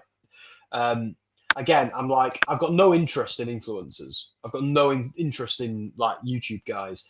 I'm aware of how ironic that is as I'm sitting on YouTube delivering a live stream. Don't get me wrong, there's plenty of actually like gaming YouTubers and wrestling YouTubers and even Warhammer YouTubers I like. But like the iShow Speeds, the Kaisenes, the Logan Pauls, I've never been into any of that. You know, I've always had more niche tastes. And then you've also needed, I don't like people who are famous just for the sake of being famous. You've got to be famous for doing something. Like, I let Mr. Beast off the hook because I once watched an amazing video he did where he kind of like assembled a house and then gave it to a pizza delivery guy. And it was a really nice thing to do. So Mr. Beast won me over with that and continues to win me over. Quick plug, Mr. Beast did an interview with Deserto last week. So go and watch that. It's great. Really amazing, like interesting stuff come from that. But anyway, I digress. But yeah, with Logan, I'm not a fan of his politics at all, but I don't think he really understands politics. That's the impression I get. So, and look, I'm upset with The Undertaker for his politics. I'm upset with AJ Styles for his, because there are things going on in the world right now I really, really do not like. And I don't like anyone who promotes that stuff either. But I think it's really important to know I'm not letting everything I've ever loved about The Undertaker and AJ Styles, and maybe even Logan Paul, get polluted by that. So what I'm going to do is I'm going to turn off that stuff for a while until I feel mentally more equipped to engage with it and just enjoy wrestling like I always do and not judge the people there, because fast forward a few years and politics changes again and there's somebody new in charge and they're all doing other stupid things and whatever the case, these wrestlers are still going to be here. So I'm not going to let that bleed into what I love. And I think when it comes to politics, that's what you've got to do. So with Logan Paul, I'm willing to look past some of the maybe the silly things he said or done and just appreciate him in WWE, because in WWE he's money and he's skilled and he's talented. I completely forgot. Daniel's Jake's having a giggle. Logan can generate crowd heat at the Dom Mysterio level, and that's saying something. See, what's great as well is even that heat is different. So with Dominic Mysterio, it's the ultimate pantomime heat. It's ultimate panto heat. Where with Logan Paul, it's F off heat, but it's to the point. But if he was having bad matches and stumbling over his promos, I'd agree. But he's not. He's putting on banger after banger, and his promos just make me laugh. Like MJF's make me pop because they're always so funny and so clever. Yeah, that's what I want. I want more of that. More of that from Logan. More of that from MJF. I just love it. My phone is now buzzing. It's going mad. I think it's you, that Mark. It's nice to see you back, Sam. Thank you, Daniel. Don't get too used to it. Obviously, I'll be doing more stuff, but I've decided if I could do a SmackDown when it's on in Europe, like, a reasonable time for us, I'll try and do it if I'm not elsewhere doing something else. So, because technically I am still the SmackDown guy. So, but obviously I don't do the late nights anymore for plenty of good reasons. But I thought tonight, got nowhere to be. Seems like the right thing to do. And indeed, everyone like and subscribe. Yes, please. Ray Phoenix teaser. And you're all going to hate me. What I'm going to say next. Okay. I don't want a Lucha Brothers reunion. I'm going to run high. No. Yeah, I don't want a Lucha Brothers reunion in WWE because I've seen it in AEW, and there were times when it was amazing, and I just got sick of it because it was booked into the ground. Look, I think Pentagon and Ray Phoenix are both phenomenal for different reasons. Yeah, that was me, Mark. I did it. I was pretending to run away from my unpopular opinion.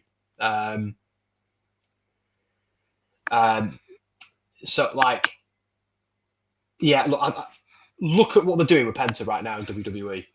I knew it was going to be great, and it is great. Like, great matches. He's kind of pushing the envelope as well, bringing back the Mexican Destroyer.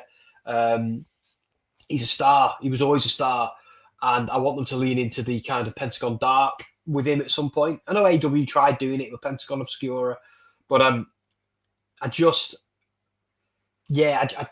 he's great as a single star, is what I'm saying. And Ray Phoenix is also great as a single star. Get them on separate brands. Like, sure, we can do a Lucha Brothers reunion at some point down the line, but right now, build them up as single stars. Because as great as they are as a tag team, Phoenix and Penta, and they're brothers, they know each other better than anyone else. Make them be single stars, because they're just, when they're a tag team without being established as single stars, you get to the point that they got to in AEW where you just got bored of them. Like, they weren't anything special. Let's let them both stand out on their own and then come together. That is what matters. That's where AEW went wrong with them. Like, look at the very first All In show in Chicago, when it was Kenny Omega versus Pentagon. Why? Because they were the two biggest single stars in the world who were, at that point, at that moment in time, who were not signed to WWE. So, obviously, Cody and Nick Aldis made sense on the other side, but Pentagon was huge because of Lucha Underground, because of what it was doing in CMLL, AAA, bit of Japan. And Kenny Omega was Kenny Goddamn Omega, you know, been top of the 500 and stuff like that. And, you know, he was the guy leading the charge in Ring of Honor and putting on the 6-star matches with Okada in New Japan. So Omega and Penta were the guys to beat. And that made me depressed when I thought about it, watching AEW. I thought, do you remember when these two are at the pinnacle? What happened? And yeah, so now I do think Pentagon had his time in AEW and should be. I think WWE is the right place for him. Same with Phoenix, but for the love of God, keep them apart for a bit. And now you may hang me. Jake saying Logan Paul supported Biden in 2020, so I think maybe he's just unsure and young. Well, here's the thing, Jake. I'm like, I don't mind people being Republicans. I don't mind people being conservative. I've got a couple of conservative bents to me as well. Like I consider myself very socially liberal, but I consider myself very economically conservative as well. You know, I'm a guy who believes in capitalism with a socialist framework. I know we're getting a little bit deep, but so I don't mind people being centre right, but I do mind what there is at the moment, because that's going way beyond. Like we're knocking on the door of things we haven't seen, of really frightening things. There's a parallel between things we've seen in history before that did not end well. And people can go, you're imagining it, but sorry, it's happening.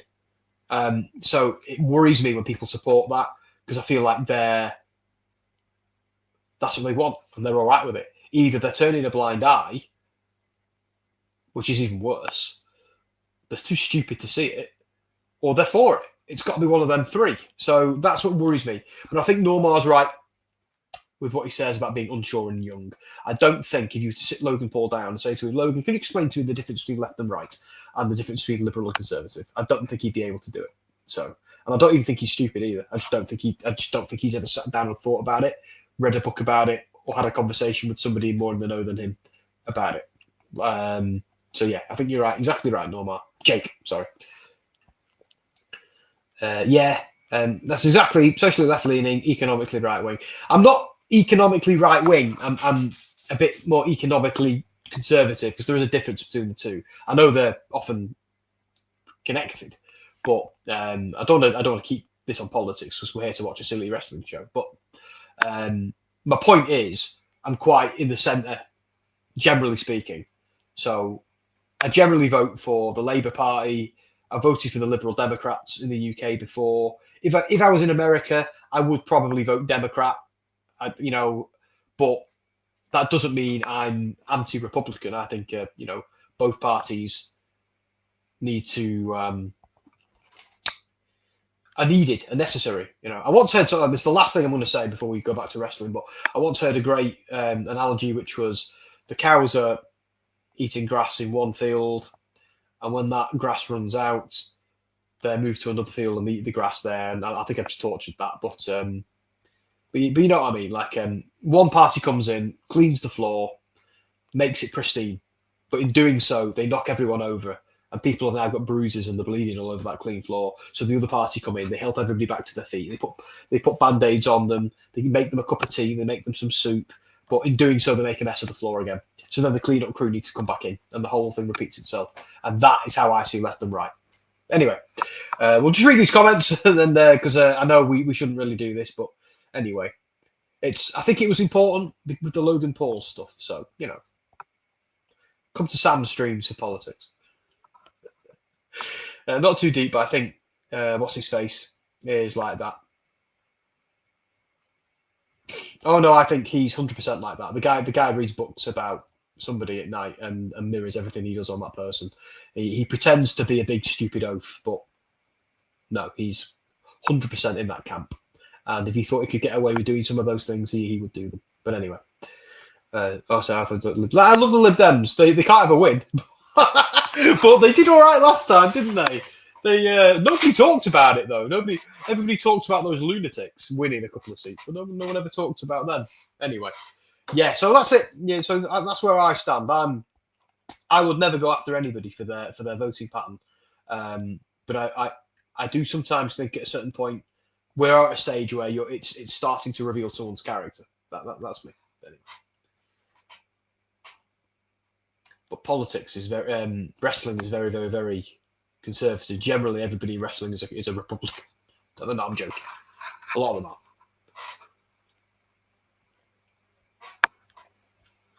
Well, we've never gone that far into politics before, I think, on this stream. But it was all in the aid of defending Logan Paul. And dare I say, The Undertaker.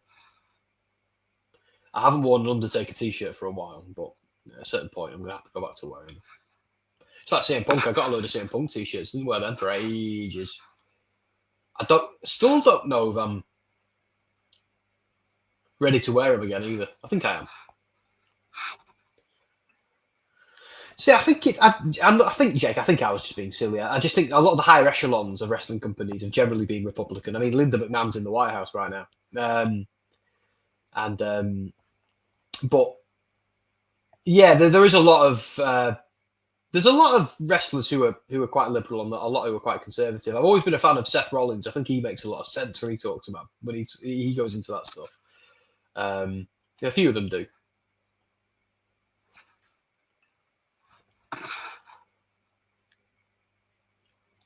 Priest. I know I criticised Shinsuke before, but he's putting on a clinic here.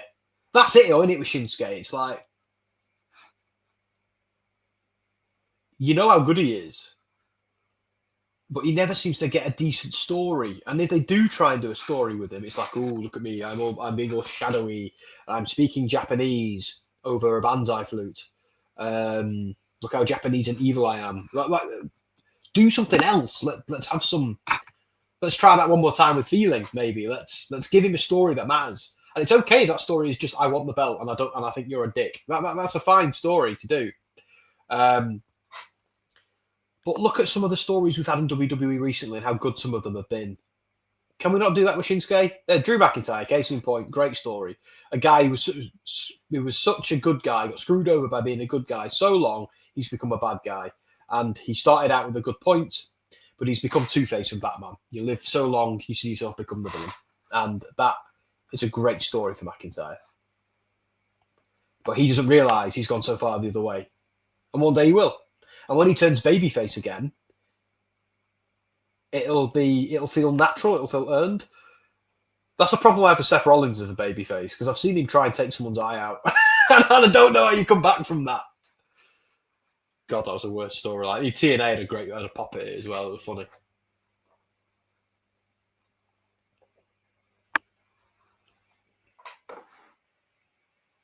Yeah, exactly that. Exactly that.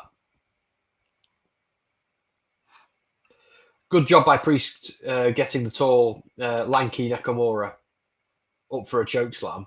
Yeah. Oh! Kinshasa to the back of Priest's head. That was savage. That was Bron Breakker ISHO speed savage. And now he's doing the Undertaker. Yeah, I'm game. Let's see Nakamura. Drew's a bit like, You've got red on you, Shin. And he's Shaun of the Dead fans. No? TNA are the ones to talk. Well, yeah, you're right. Yeah. TNA have done some balmy stuff, but I'll tell you what TNA have never done. Booked an eye for an eye match. There was a segment where Scott D'Amore was like, somebody proposed it. Why don't we do a match where the stipulation is you remove someone's eye? And Scott D'Amore was like, because that would be insane. That's a ridiculous thing. Who would do that? And then left the room. And every WWE fan watching was like, yeah, you indeed. Flipping heck, McIntyre. He's had enough. I remember when they were in New Orleans a few weeks ago. Priest was putting up pictures of him walking down Bourbon Street, having a drink and having fun. And I was like, that might be me next year. Not walking around with wrestlers, unlikely. Although I did watch, I was sent a video the other day. It's too long for me to share it on social media because you had the link maybe, but it was just a group of lads who had gone to watch WrestleMania, and they're walking down the street, and someone throws a load of beads on them, and they're like, look up, it's Liv Morgan. You know, it was the last time the Mania in New Orleans, and Liv Morgan's there just chucking beads at people, and they were like, it's Liv Morgan, and then somebody emerges from the shadows with a drink in his hand, looks down, smiles, and walks away. And it's Bray Wyatt. And I'm like, I should have sent it to Dom, but I didn't want to like be ghoulish or like upset anyone. But yeah, so just Bray just kind of casually comes out, looks down, smiles, looks at Liv Morgan chucking beads at people, and just goes back in. And I was just like, oh, there's Bray. And so yeah, it was just one of them little poignant moments. And I thought about sharing it, but then didn't. Maybe I can find it again. Who knows? Wouldn't mind seeing Drew and Priest getting a feud going on. Well, I think they're doing it now. I think that's what they're doing. I mean, McIntyre's been killing Priest the past couple of minutes. I think this might be our Mania match, if I'm being honest. Is Shinsuke going to be involved? Does it need to be a triple threat? Or is this good enough as it is? I think it is. Have we seen it before, these two one-on-one, like a pay-per-view? If Misfit really, no. Oh! Oh, yeah. This is Mania. You don't do things like that to somebody unless it's going to Mania. Speaking of drinking with wrestlers, I once had a pint with Pac. Oh, that's awesome. Did you? Of course, you're both Newcastle lads. Yeah. I think he's terrifying. I've never interviewed Pac. I think Andy has. Or Dom has. I think we've done it at some point. Although I think he drove past Andy a while ago. I think Andy was like driving home and someone passed him in a car and he was like, I think that was Pac. Because they live nearby each other as well, of course. Drew versus Priest is okay, but not the best. Still a good match. I think because they're both so tall and big, I think it could be great. And I think it's good as well because of the story from last WrestleMania going into this Mania. So I'm kind of down for it. How long is SmackDown, by the way? Is it going to be until 10 p.m? Because that's crazy if it is. It's going to be 3 hours. I'm game. I'm here for the long haul. So might need a lozenge at some point. Mania 40, if you know, you know. Oh, it was great, that one.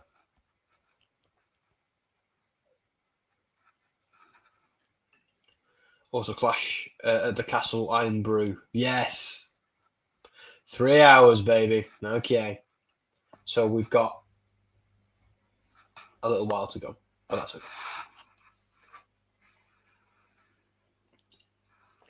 Just going to mute so I don't slurp.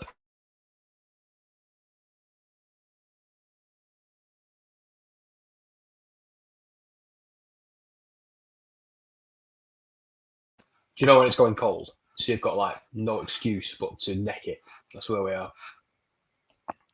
Yeah, it's usually 2.5 to 3 hours, isn't it, SmackDown? Yeah, we'll see. Love Iron Brew. Yeah, Iron Brew. Like, yeah. If you're in America, guys, seriously, get your hands on some Iron Brew and drink that. Like, it'll change your life. I don't get why it's never broke America, Iron Brew. I don't know if they've ever tried shipping it there. Like, I know you can get it there because I know American people who drank it and they tell me they're drinking it. So, but yeah, but I think it might have a lot of competition out there. But I just think it is like one of the best. If I'm ever ordering a kebab or something, I'll do that tomorrow. I'll always get a can of Iron Brew with it. Reference to it being in Scotland. Yeah, yes. Right, okay. Some of you might be able to help me out with this. So this was LFG. Where can we watch this in the UK? Like, look, I know there's Watch Wrestling and there's all of that, but why is this not on in the UK? Just why? I know A&E have got first refusal. That makes sense.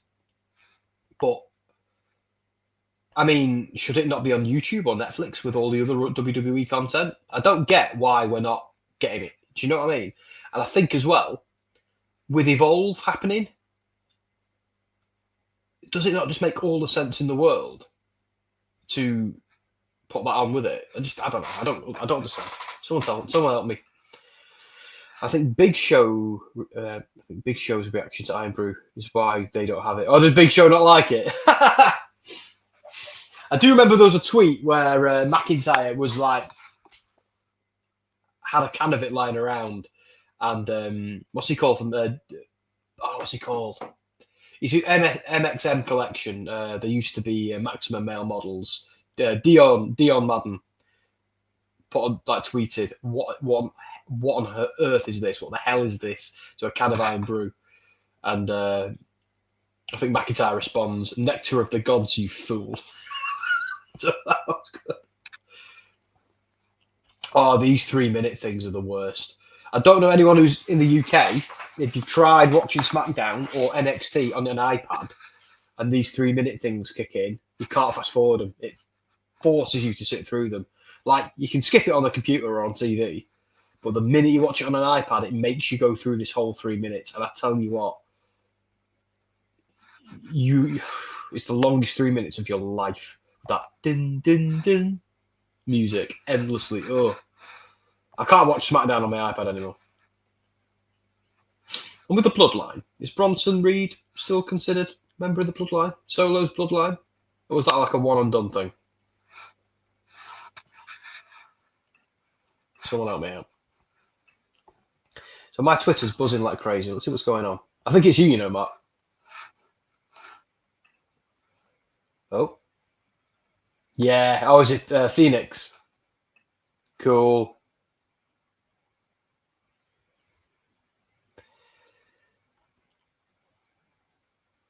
Oh, is this some of the DLC you've sent me? Let's read it out. So, Alex Shelley, Chris Sabin, Julia, Stephanie Vicker, especially celebrity guest to the announcer. We don't care about that. So then we're getting Abyss, the Great Khali. Why are we getting NBA stars? New Jack, Jordan Grace. Yeah, we knew those. Penta, Bull Nakano. Yeah, we knew that. Yeah, I think I knew all of these. I think it's the stuff I'm struggling with is they've announced a bunch of wrestlers who can be unlocked on my faction. Like one of them is like if you look on all these sites, they're saying you can unlock the Rock 2024 version of him. So basically the Rock version they had last year in 2K. But there's no slot for him in the game. So it's like it's almost as if all these sites making guides about the roster are just using last year's roster and they've just got it completely wrong. And then they've all copied each other. So when I'm kind of making my guides, I'm not copying anyone. I want it to be fresh. I want it to be right. So I think we'll know more by the weekend. But I feel like there's a lot of information out there that is wrong about 2K25 on the internet. So I make sure any guides I'm putting out right now are bang on and are right because accuracy matters. NBA is because the island is pretty much NBA land. Yeah, it's the city, innit? Same thing. But I think the island is pretty cool. Like, I don't know if you actually saw this week, guys. I reviewed 2K25 for Deserto. If you Google, spell it Dexerto, and my name, it'll pop up. But, at least the things I write will. And you can have a little read of it there. And because I gave it 4 out of 5 stars. And I've referred to it, because I think it's the best 2K game they've made so far. And I'll tell you why. Because it's just as good as all the others, if not better. It's got a few more like little improvements that have been sprinkled in there. Not a lot, but a couple. But because they've done the showcase mode based on the Bloodline and, they've kind of added a few more features like the island. If they hadn't have done all that, it would have just been the same game as last year with a refreshed roster. And even last year's was way more refined than the one before it, which was more refined than the one before it. So from a 2K point of view, I actually think it's the best game 2K have made yet. I really do. And however, it's still only 4 out of 5 stars. And people on Twitter were like, well, how can it be 4 stars if it's the best one ever? I was like, right, okay, so out of all of the 2K games, it's the best one yet. But that doesn't mean any of the 2K games are 5-star games. It just means this is the best version of a bunch of 4-star games. That's like, is it that hard to understand? But yeah, and I nearly said something publicly, but I thought, no, I won't do it. I'm just going to suck it up. But yeah, I got a bit of hate on Twitter for that. So, but if I'd given it 5 stars, I would have got some hate. If I'd given it 2 stars, I would have got, no matter what you write and put online, there's somebody sending you a DM on Twitter about what they're going to do to your mom. So that's life. That's the life I chose. Or sometimes I read them, I have a giggle, I delete them. That's all I do. It's not quite as bad as the Tony Khan press conference levels of hate that I got. That was interesting. But yeah, if you write a game review, there's always going to be somebody who gets mad at you. My God, they are happy to have Randy back. What's wrong with that kid? Is that kid dead?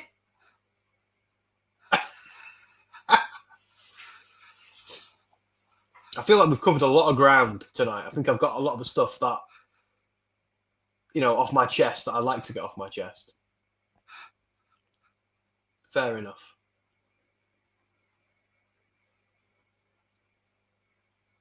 I don't know what the plan is next week. Shall we see where WWE are next week? I could ask Mark to look, or I could not be lazy and look myself. Let's look on Cage Match. So where are they? Events next week. Doesn't matter about Raw because I don't do Raw. I watch it, but no way am I staying up and covering it on a school night. Sorry, Dan. So March. Right. Okay. So we're in Spain this week, in Barcelona.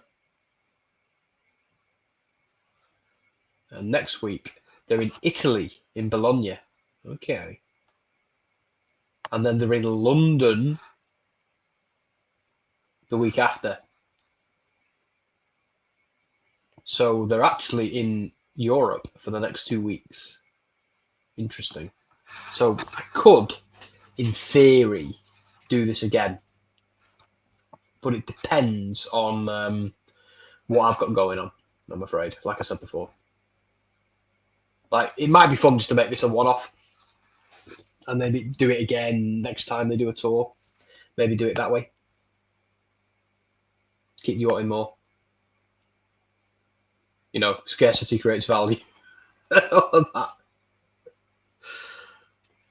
Although I don't think it matters. But at least we're doing a SmackDown stream again. It's been a while. I can't remember what the last one I did,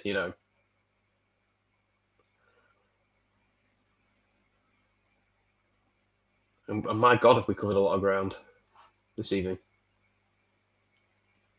Hang on, is this the main event? Isn't this what they were selling as the main event, Mark? Because if that's the case, this will be off air in 20 minutes. It being a SmackDown match.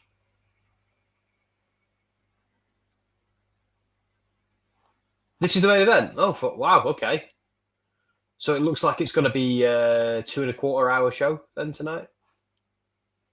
That kid! What was that? What was that?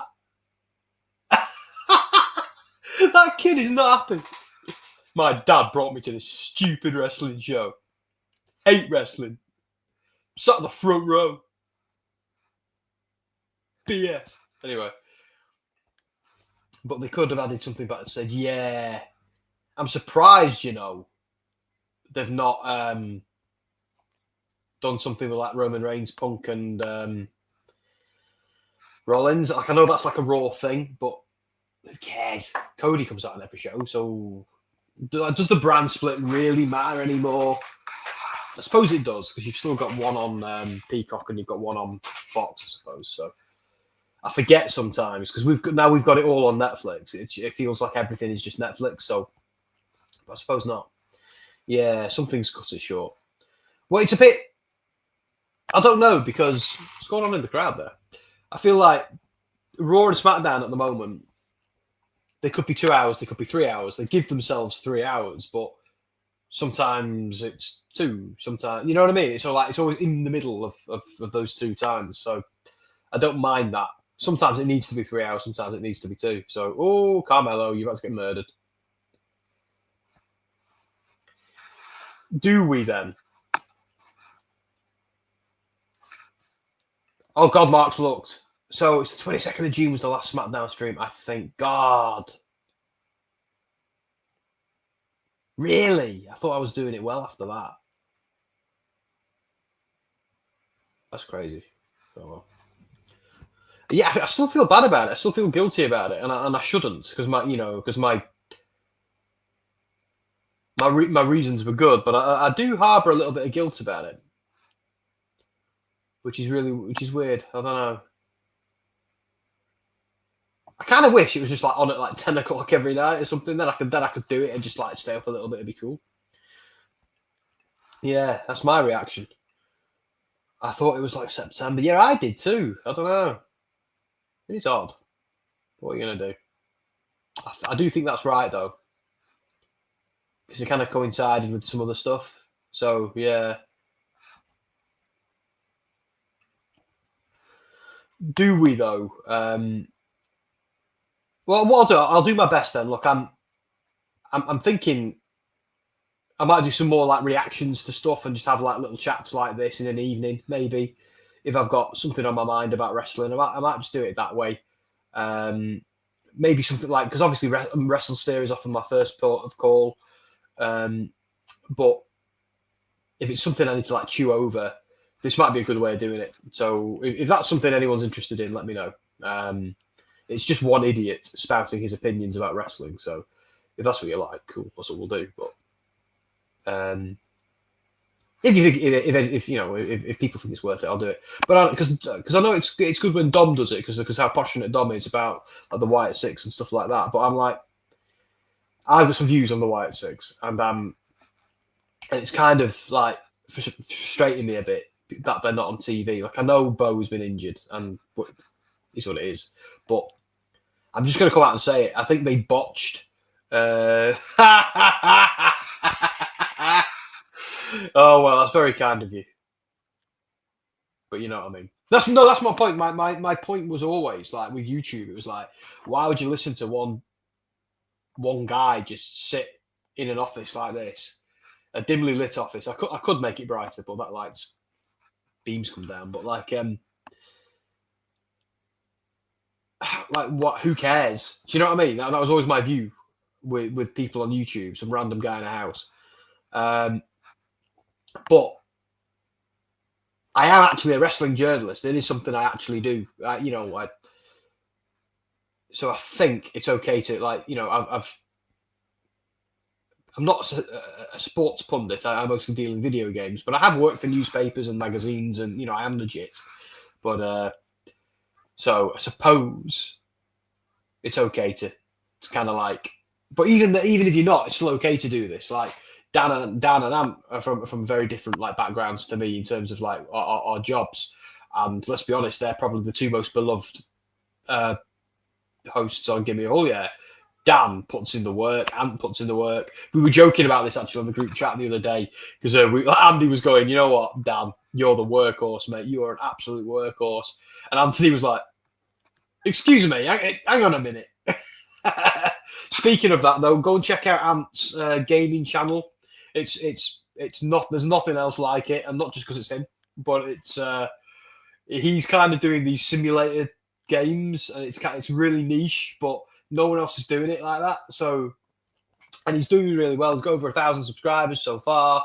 It's really funny. Yeah, go watch it, and it's also quite chilled out as well. It's kind of like, yeah, we're just doing this, and then something daft happens. Yeah, I'm a big fan. So yeah, go watch it.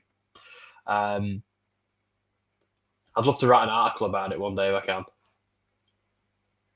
Who knows? I'd like. Look at this streamer. Look at this up and coming streamer. You should be watching. Deserto would be like, I think there's a little bit of nepotism going on there, Sam. So, but yeah, Wyatt Six. That's what I was going to talk about. So WWE botched the Wyatt Six, and I think they botched them after day one. And I think putting them in a feud with as great as he is, Chad Gable was a bad move.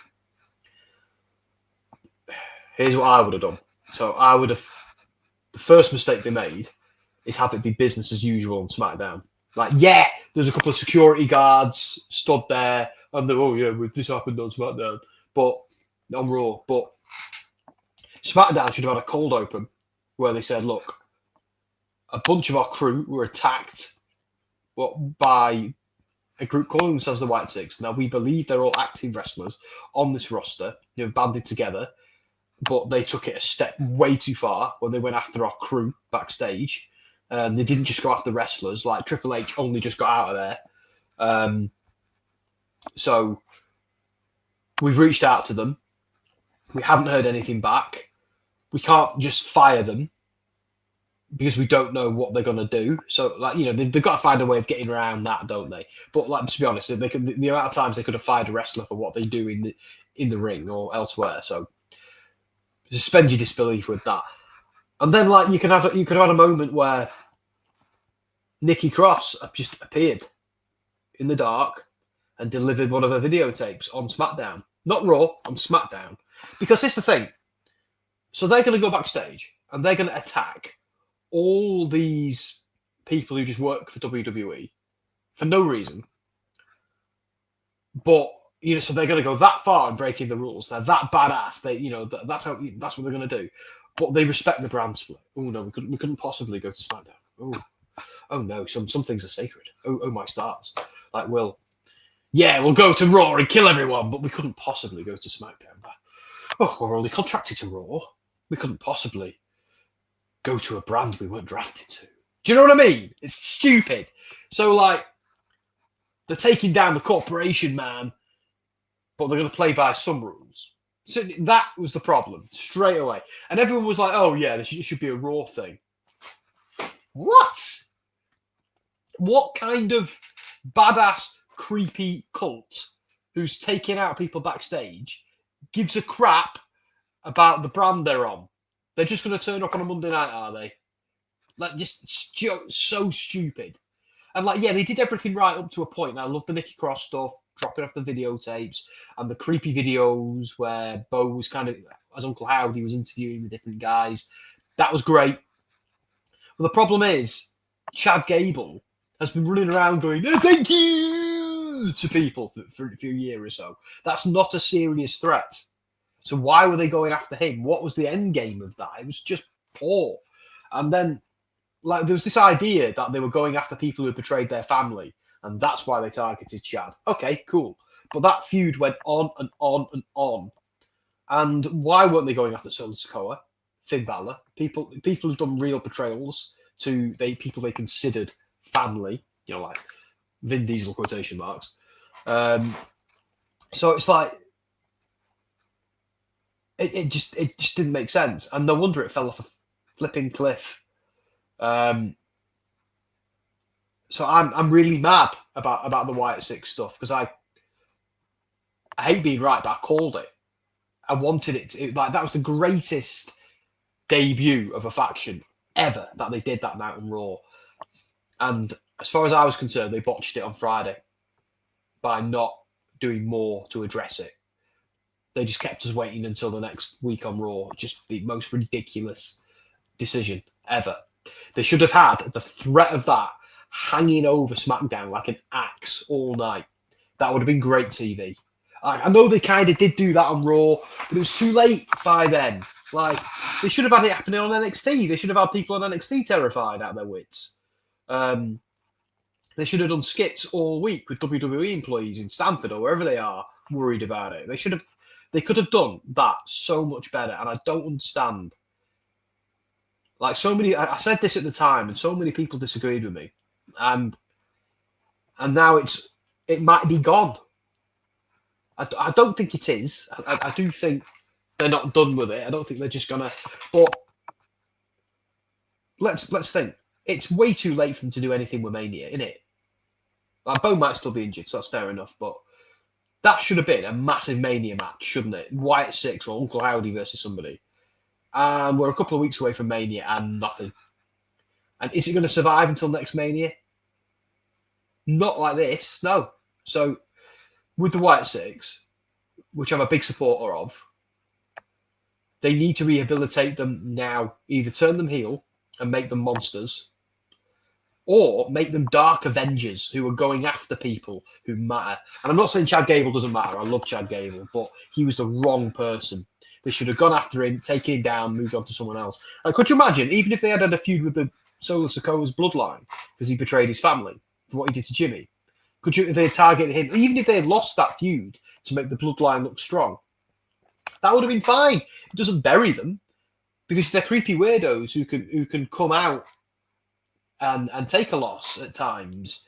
Like they can retreat when they're overpowered and then maybe just hit back later. Do you know what I mean? Like there are so many. Oh, there's Kevin.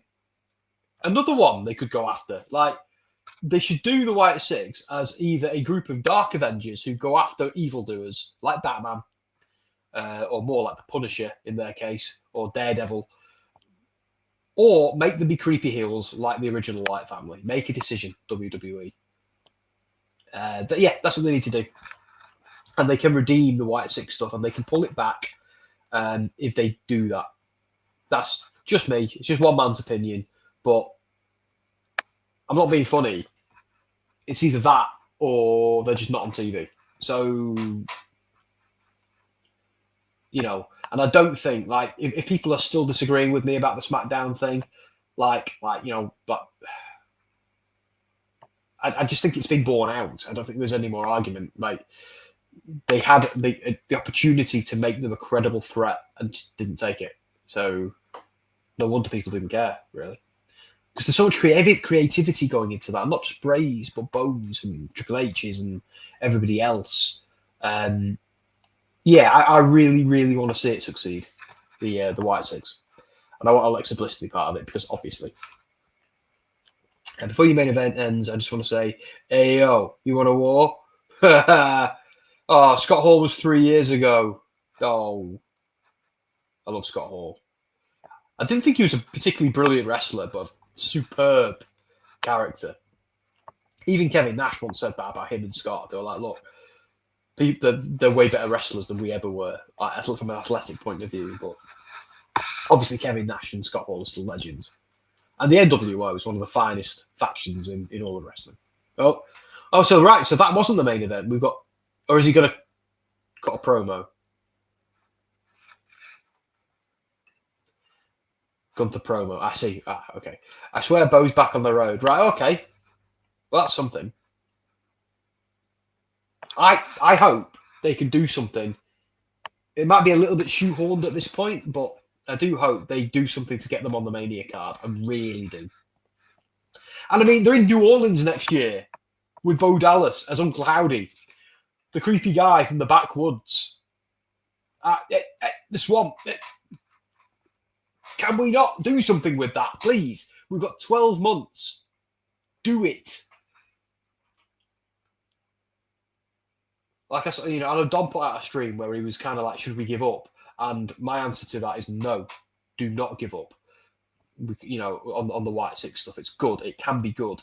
But I do think we all need to, like, call it out when it's crap and point at it and go, that's crap. You know, because this is the problem with wrestling. Like, we all defend the things we love and we don't call them out when they're bad because we want to defend them because they're ours, you know? It's like people who buy an Xbox or a PlayStation, they want to believe that's the best console because that's the one they've invested in, but it might not be. But, you know, I feel like with when we're fans of things, when we have a fandom, we close our minds to reason and objectivity. And that, like, is what makes people tribal. That's why some of the AEW fans hate WWE and the WWE fans hate AEW. No one sat them down and said, guys, you can watch both.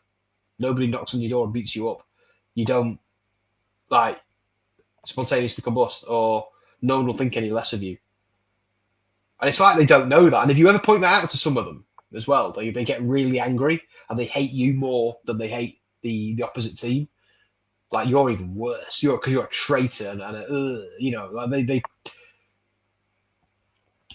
my point is with this Bray Wyatt stuff, I just think, not Bray Wyatt, the Wyatt Six stuff, we need to just look at it, acknowledge it's not working, and then constructively, like, here's what you could do, WWE. Why don't you do this? Have you considered, you know, like, if they do watch what the community is saying, and I want a couple of people watching a podcast, that's not going to matter, of course not. But, you know, if influential people start saying that, and if it starts getting around, you know, ideas do get picked up. That's what I'm thinking. But I think we shouldn't give up on the Wyatt Six. We should keep the faith. But we do need to acknowledge that they botched it. And because because I think we all kind of lived in. I think we were all kind of like, oh, it'll get better, it'll get better, it'll get better. Oh, it's not getting better. What? Hang on, what's this?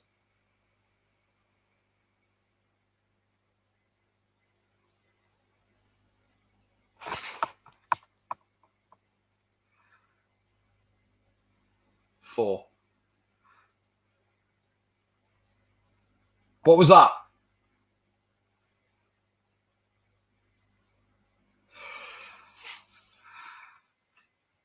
So, yeah, that was either an Alistair Black tease or it was a Bo Dallas tease, wasn't it? It was one of them two. It's got to be. See, for a moment, that was classic White Six stuff. Didn't we get a QR code the other day, Mark? I could have sworn I was watching WWE like a week ago, 2 weeks ago, and some kind of like bzz, jumps up on the screen. Where are we with that stuff?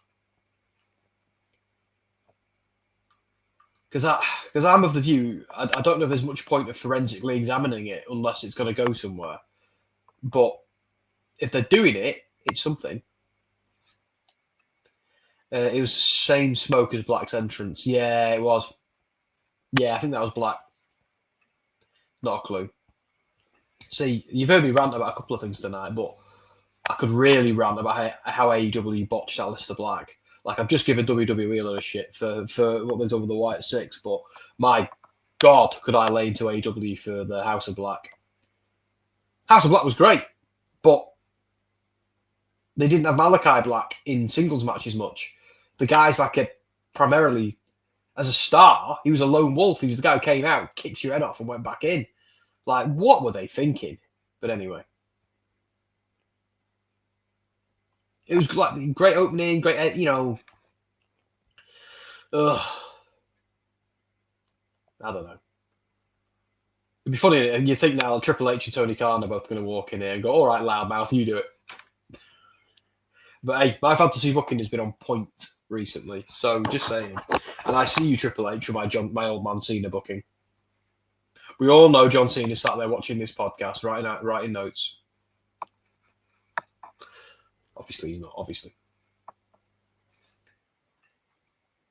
Yeah, sounds like footsteps. Has to be Black. I think you're right. Yeah, I think that's Aleister Black. Again, that worries me, though, because he's a spooky dude. So what does that mean for the White Six? Do you know what I mean? Because of the White Axiom, of course, he's old blood between him and Gunther.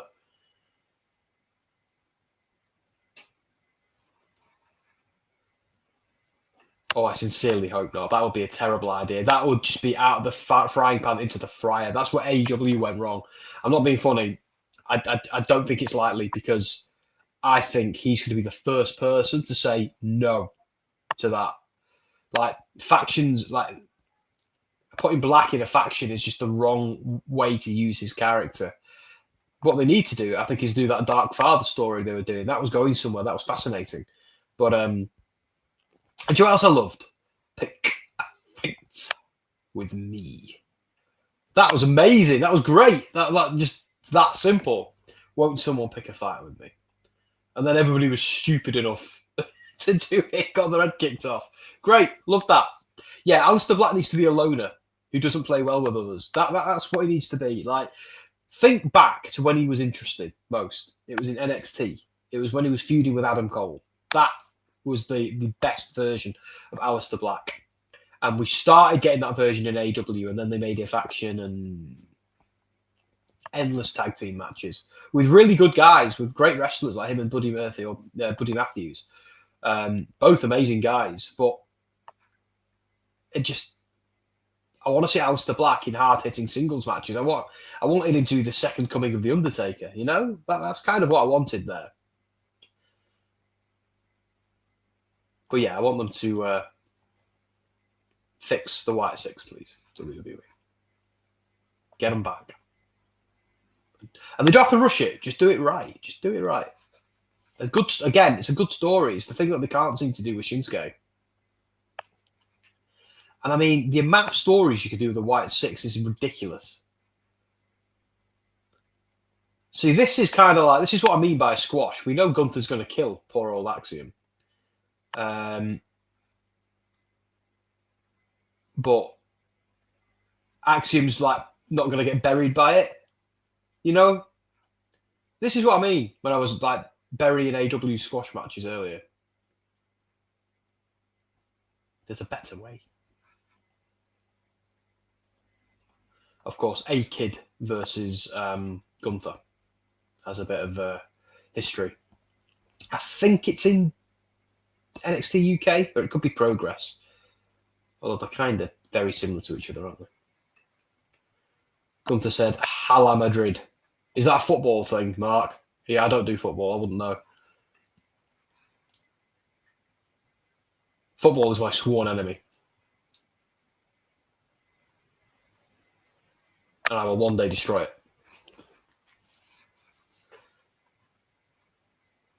I can't tell you the amount of scrapes that's got me into over the years. Bang! Axiom just had his soul chopped out his body.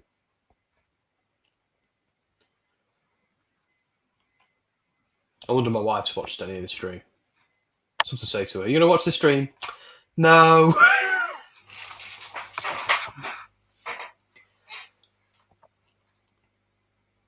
So, this isn't really a main event, is it? This is Gunther squashing Axiom so Jay can come out and give him a smack. That's what this is. And I'm fine with that.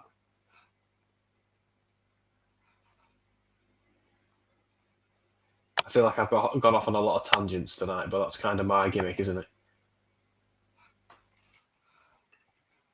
This is SmackDown's toilet break. What else have they got to do? Is there another match that we know of? I feel like they've done every story. Apart from the White Six. Sorry, I'll stop. I'm not over it. Oh, well, that's the end of you, Axiom. Cool that we got an NXT guy coming out.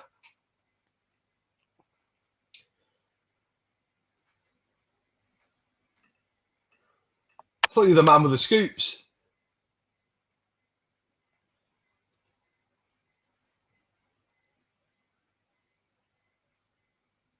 I was more meaning on the rundown. Like, what did they mark it? Because I didn't look. Did they market anything as the main event? I probably should have looked. If I'm being honest, but I was so like busy getting StreamYard to work. Oh, did you bite him? That's one way to do it. Okay, I take it back. This isn't really a squash. Axiom's making him suffer. Another unpopular opinion. I've got a lot of them tonight. For the love of God, when is either him or Nathan Frazier turning heel? Come on.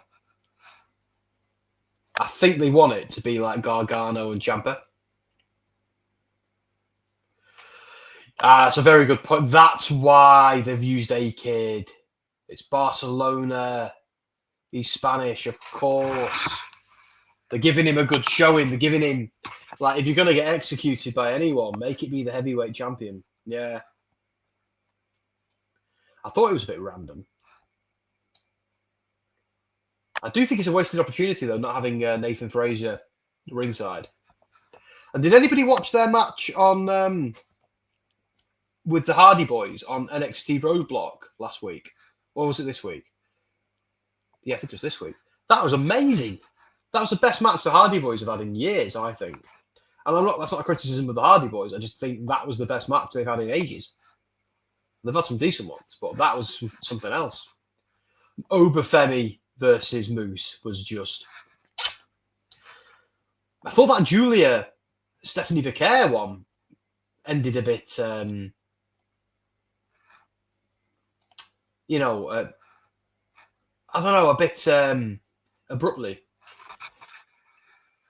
This because Steph won, yeah. Well, she's from Chile, isn't she? Vicaire.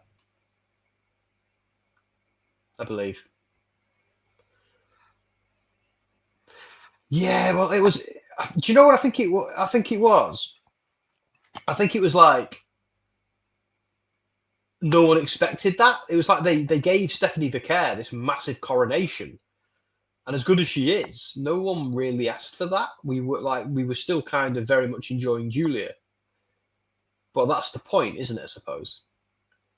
I'm not going to bury it. I'm going to trust the system on this one. Another TNA reference for you there. Yeah, I'm going to trust the system on this one because I think they're going somewhere with the Vicaire Julia thing. So we'll have to see where. Because I've always been of the view that Julia was the bigger star, but they've had some very impressive new blood coming to the women's division in NXT recently with Julia, with Stephanie Vicaire, with Jordan Grace, and let's not forget Zarya as well, who sounds really, really bad. They buried recently because she came in. Do you remember them promos, them like skits they were doing with her, like walking through like an apocalyptic wasteland, just like killing people as she went past? And now she's doing like comedy tag team matches with the surfing girl. It just feels like it's the minute she spoke, the minute they let her start talking, and she's a good promo, but she had this aura, this menacing, badass aura about her, and that's all gone now. Yeah, I think they brought it was the wrong time to bring her in. I don't know.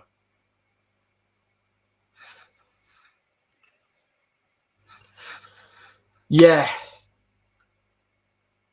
I thought that with Keith Lee had it. I was like, please don't unify them. I hate it when they unify belts, unless it's a belt that needs unifying, like the two exactly the same ones they have in AEW at the moment. Do you need to do AEW? Get rid of the two international ones, or whatever you're calling them, and bring back the FTW Championship. And rather than cave to the pressure, make it a proper belt.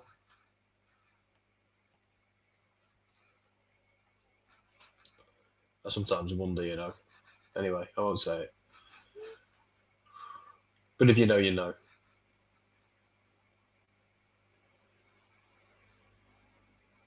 When they got rid of that belt, oh my God, you should have seen some of the texts I got. You did this. No, I didn't. I loved the FTW Championship. Oh my God, yeah, you are right, Mark. This is no squash. This is killer Axiom. Where's this Axiom been? Just palling around with his mate, amigo, amigo. Well, that's Nathan Frazier saying amigo, not Axiom.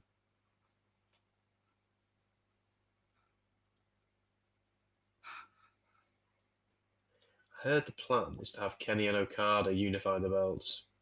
I don't hate it. Like they had too many belts when they had the FTW Championship, but they should never have started that. Do you know when it was called the All Atlantic? That was a great name for that belt. Fit with the promotion. You knew what it was. It made sense. Then they made the other one. And they just made both of them sound boring. And I'm speaking for myself when I say I don't know that. Can anyone even just keep track of those two belts? Like ones, and the one on Okada is just there to step up Okada.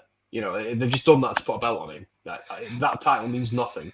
The tournament they have for every year is great, but again, it means nothing because there was never any threat of him losing it. It's the MJF of the Diamond Ring. Like for 6 years, he's won the Diamond Ring, and it's like, well, look, at this point, you've communicated to us that it's not something like people are really like.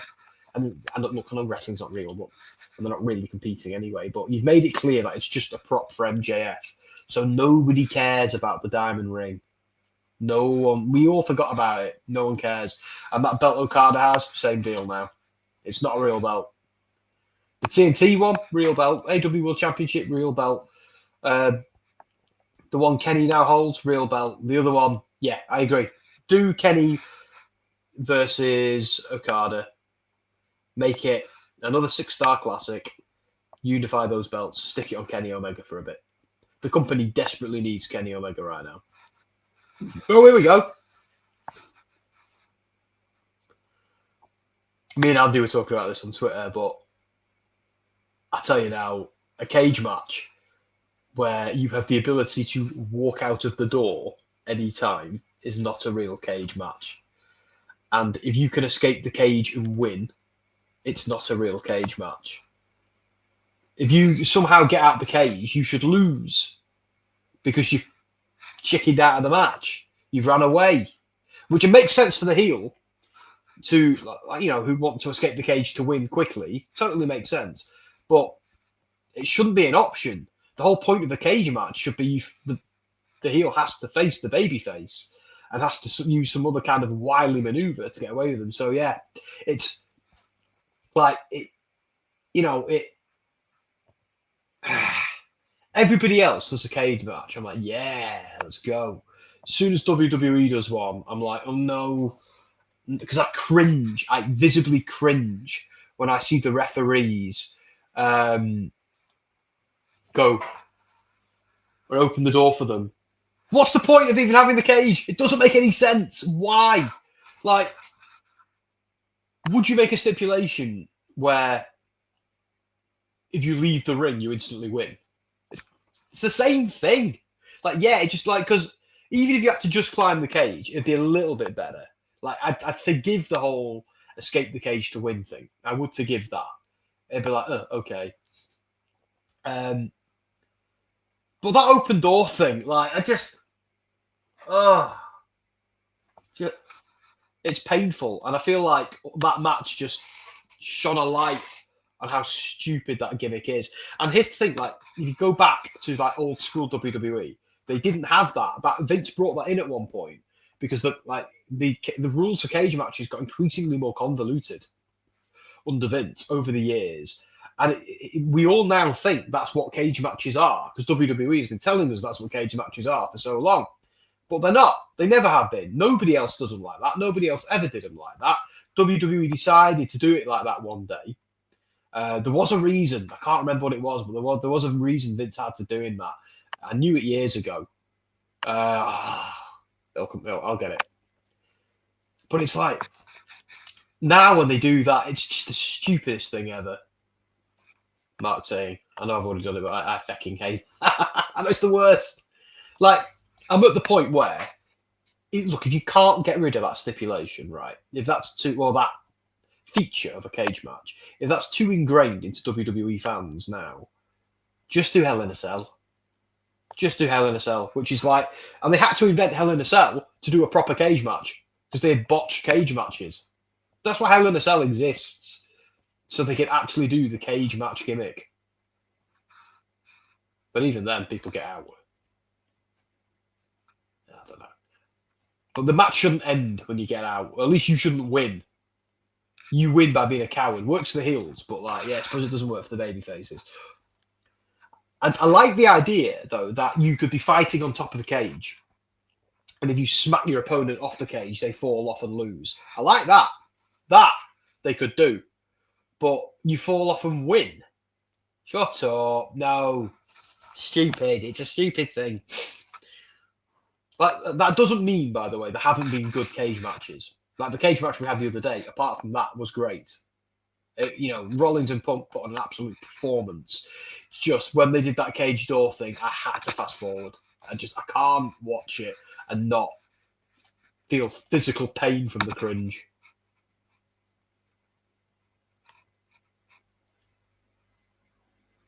What else have we not ranted about tonight? The TikTokers on AEW. When does that stop? When can that be over, please?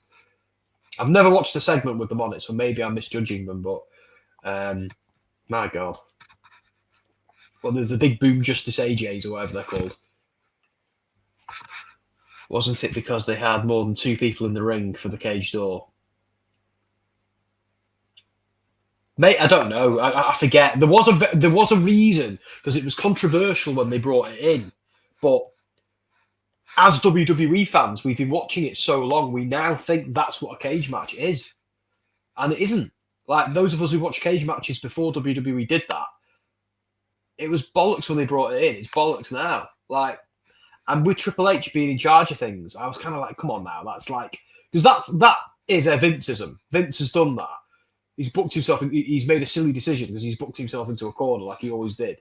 But this is it's on the same level of Vince not liking sneezing.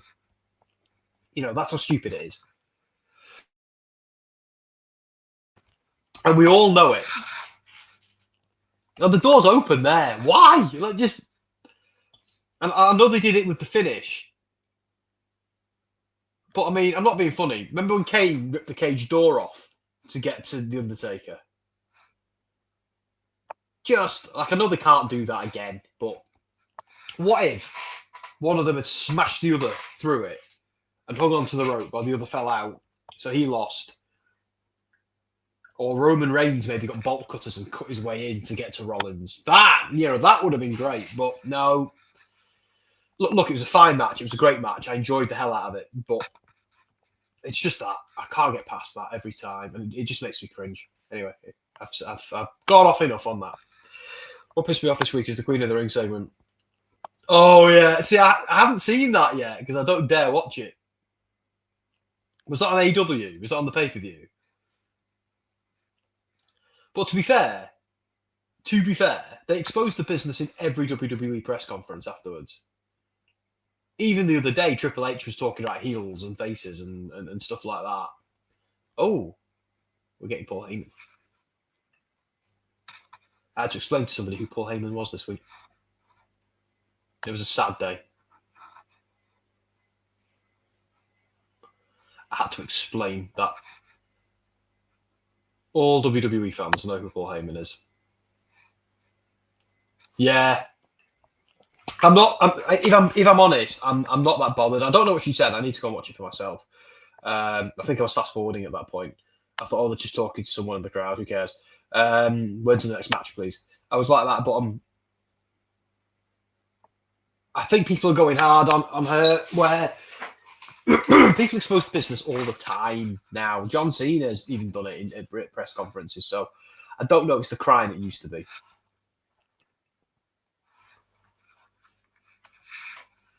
But yeah, I mean, it's still like jarring when it happens on the actual show.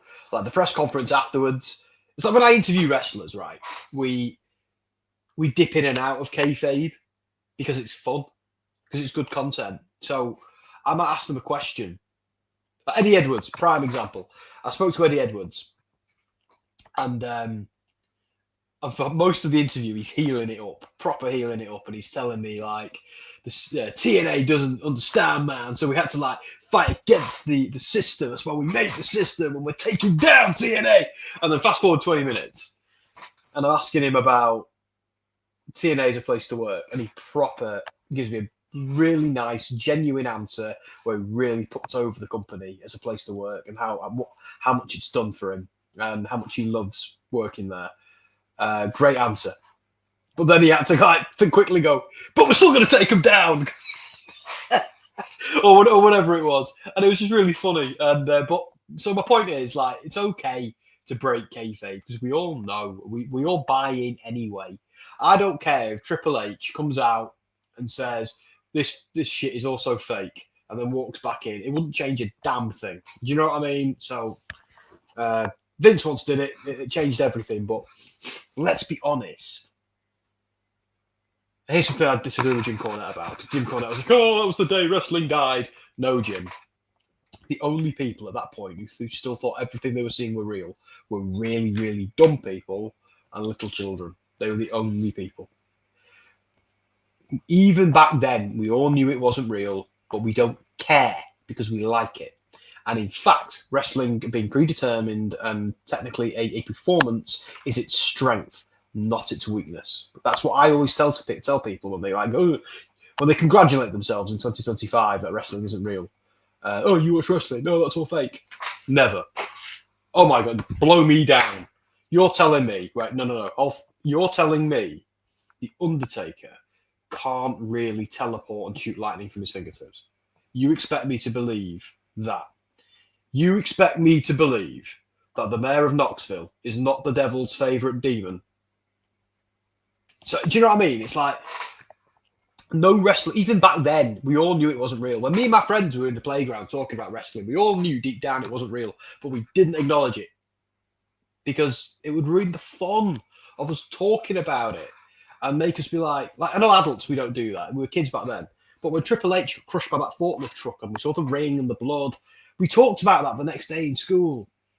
Do you know what I mean? Like, we talked about that because it was cool. It was amazing. We couldn't wait to see what happened next. So when people are like criticize wrestling for not being real, it's like, dude, thank God it's not real. If it wasn't real, we wouldn't have had all the awesome stuff that we like. If it was real, people would be dead. I don't know. You want real, go and watch UFC, but then you really want to piss off an MMA fan. Tell them that all the promos they cut are all fake because they're borrowing from wrestling. And isn't it funny that UFC and WWE have the same partner owners? You know, are owned by the same firm, TKO. TKO, UFC, totally borrowed from wrestling to sell fights. Absolutely. Fights are completely legit. Of course they are. But the wrestlers do the performers, the fighters, the martial artists cut promos. And wrestling took that from boxing. So it all kind of goes around. Oh, hang on. Are you all doing your own? You're telling me. So let's see him. Hang on. Oh, yeah. So her exact words. The one thing I learned, pro wrestlers, you all know who's going to win before anybody else does. So thank you for teaching me that. What? Oh my God. All right. What a silly cow.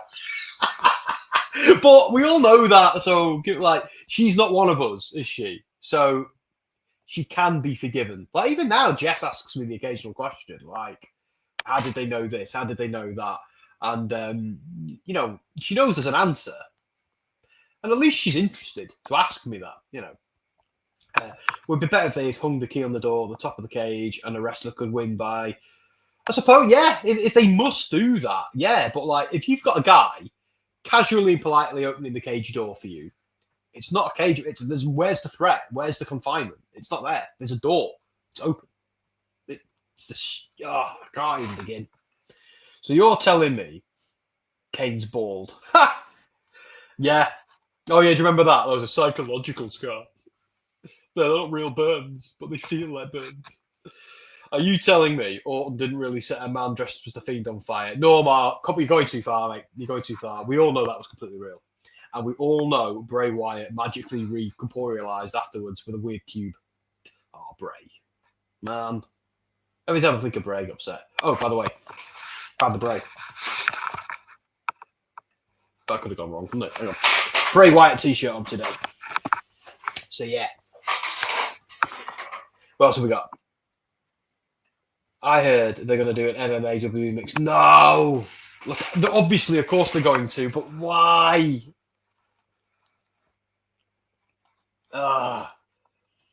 See, I can't watch UFC anymore because of Dana White. Andrew Potato, I'm not going to say his real name because I refuse to publicise him. But the Andrew Potato cozy up was you know, smack it, like some of his previous things were one thing, but that, nah, I'm not doing it now. It's a shame because I used to like UFC, and I can't. I'm not watching it because I'm not having. We're not doing politics again, but I can't. My conscience won't let me do that. Oh yes, of course, Street Profits. We forgot about the Street Profits. That's why I hate the supernatural gimmick so bad. I mean, keep it tiny but real. See, here's the thing. I don't mind. It's not that I don't mind the supernatural gimmick. I liked what they did with. I'll do 1 minute, guys. I'm going to sort myself out.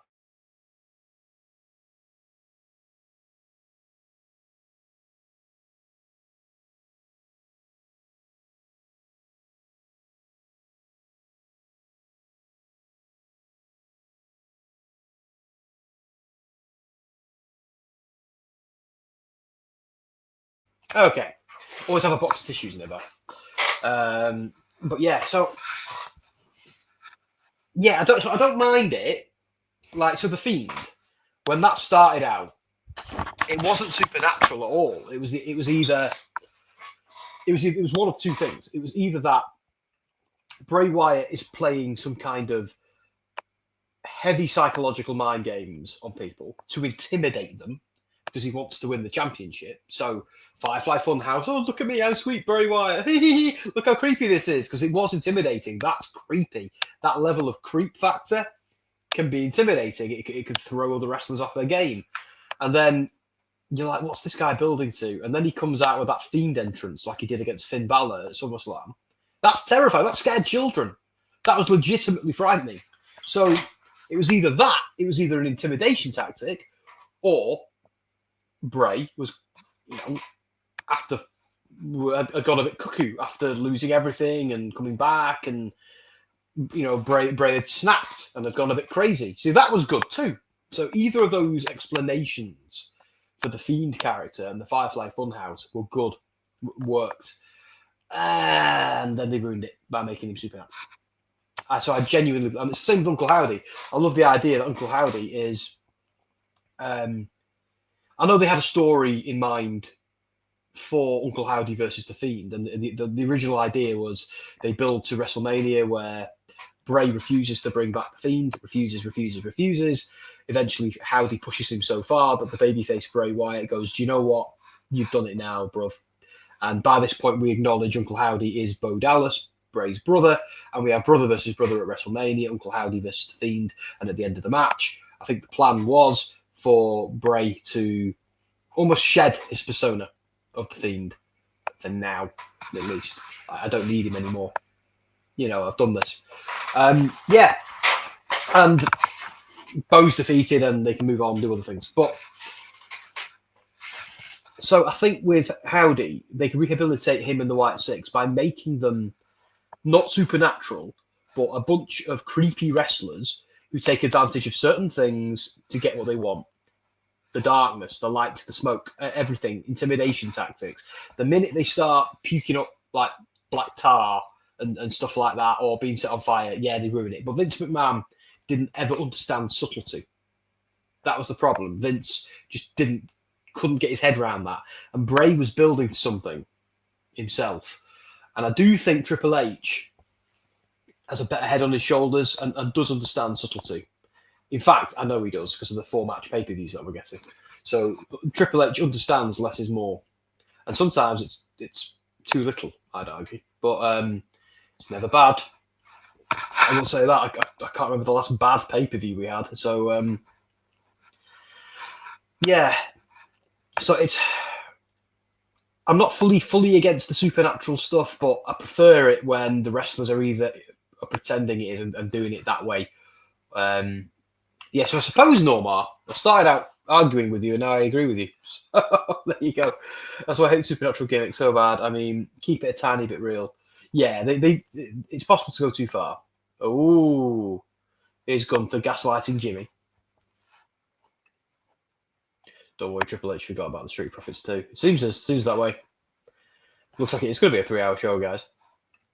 Good afternoon, everyone. I finally have W2K now. I'm going to play it until tomorrow. I'm not going to play it until tomorrow. Have a great time, Reginald. It's a good game. I've spent a lot of time with it recently. Trying to unlock flipping CM Punk 2010, which I've done now. And I wrote a guide, by the way, on Deserto on how to do it if you're struggling. It's a bit of a grind, but it's 2010 CM Punk. You want him. Of course you do. So we'll go and read my guide. Console, Xbox One. Yeah, the good old Xbone. I'm glad they're still doing them, actually, on the Xbox One.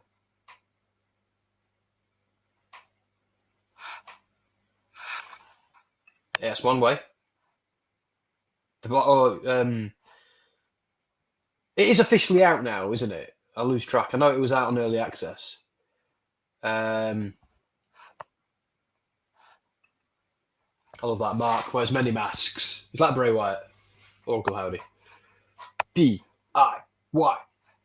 Yeah, so it came out today, but did it have a go live time, or was it just out from midnight? I should know. I actually wrote a guide on when it's coming out.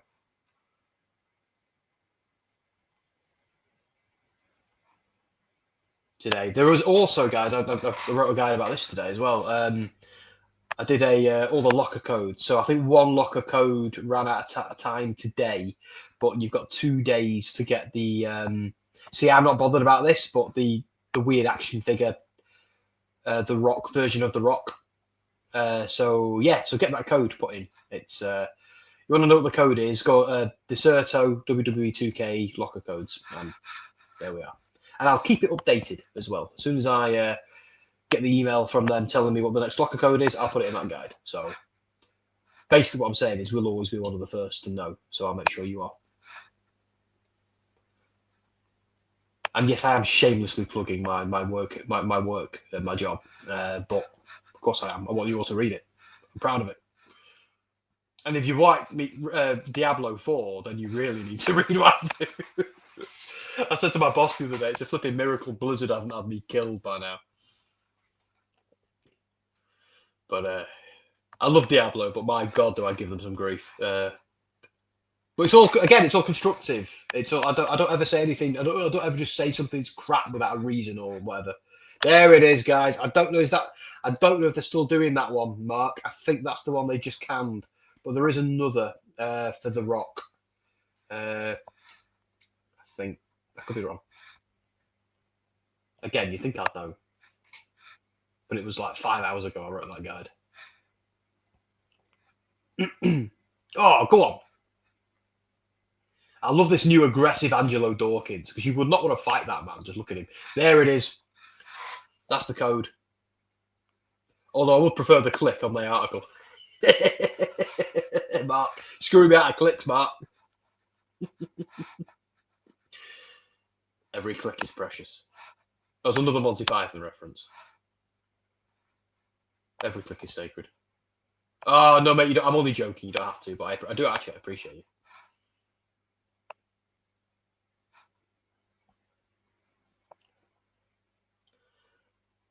When you write as many as I do, you do lose track of what you've done. Then when you're writing them on WrestleSphere and ScreenSphere as well, so flipping out. Not the same ones. But I didn't review 2K for ScreenSphere, by the way, folks, this time. I know I usually review a lot of games for ScreenSphere, but I instead this time, I thought Dom reviewed it for WrestleSphere.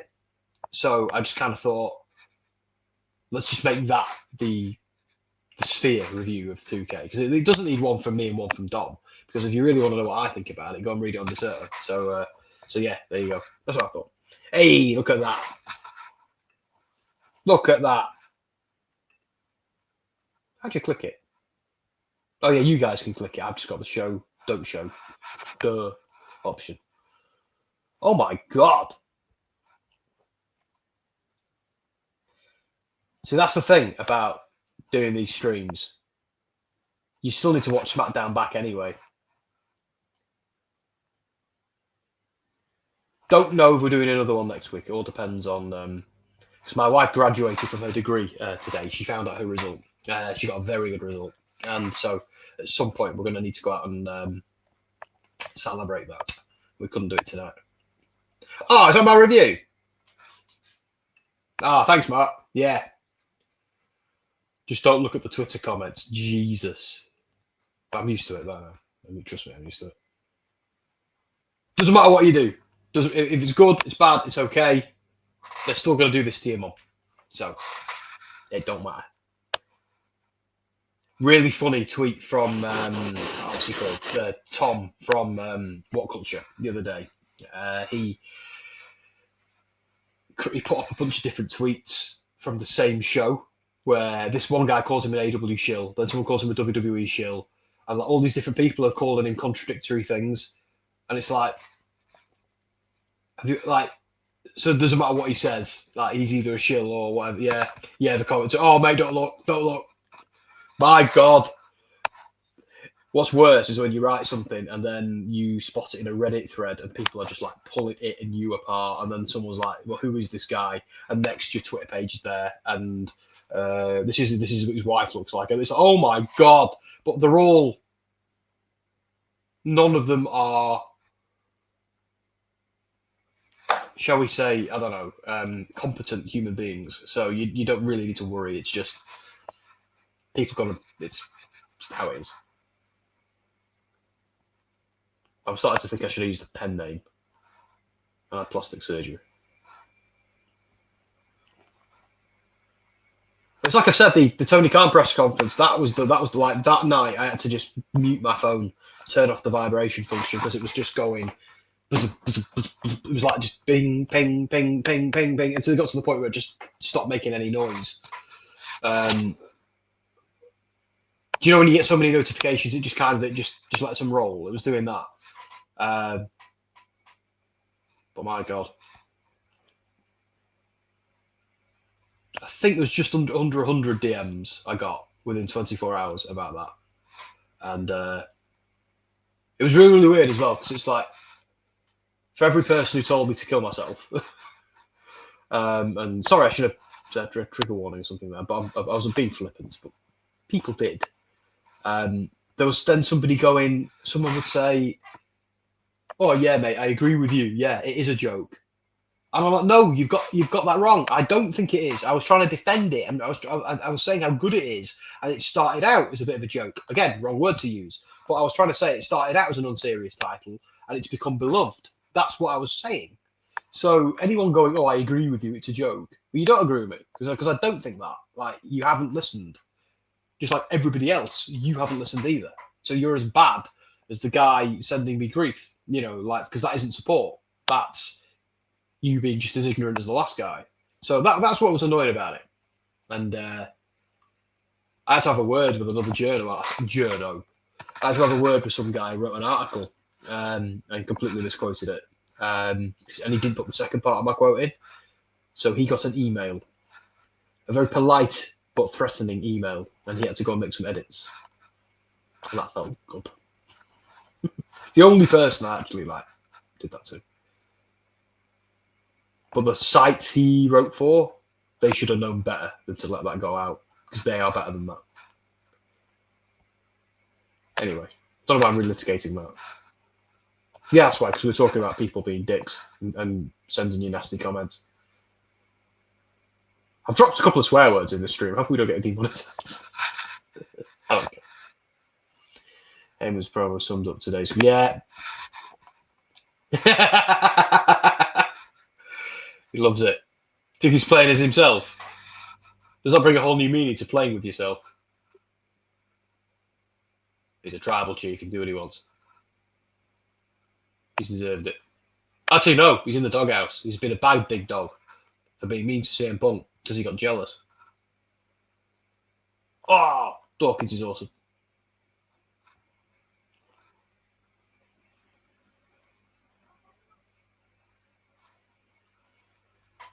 On.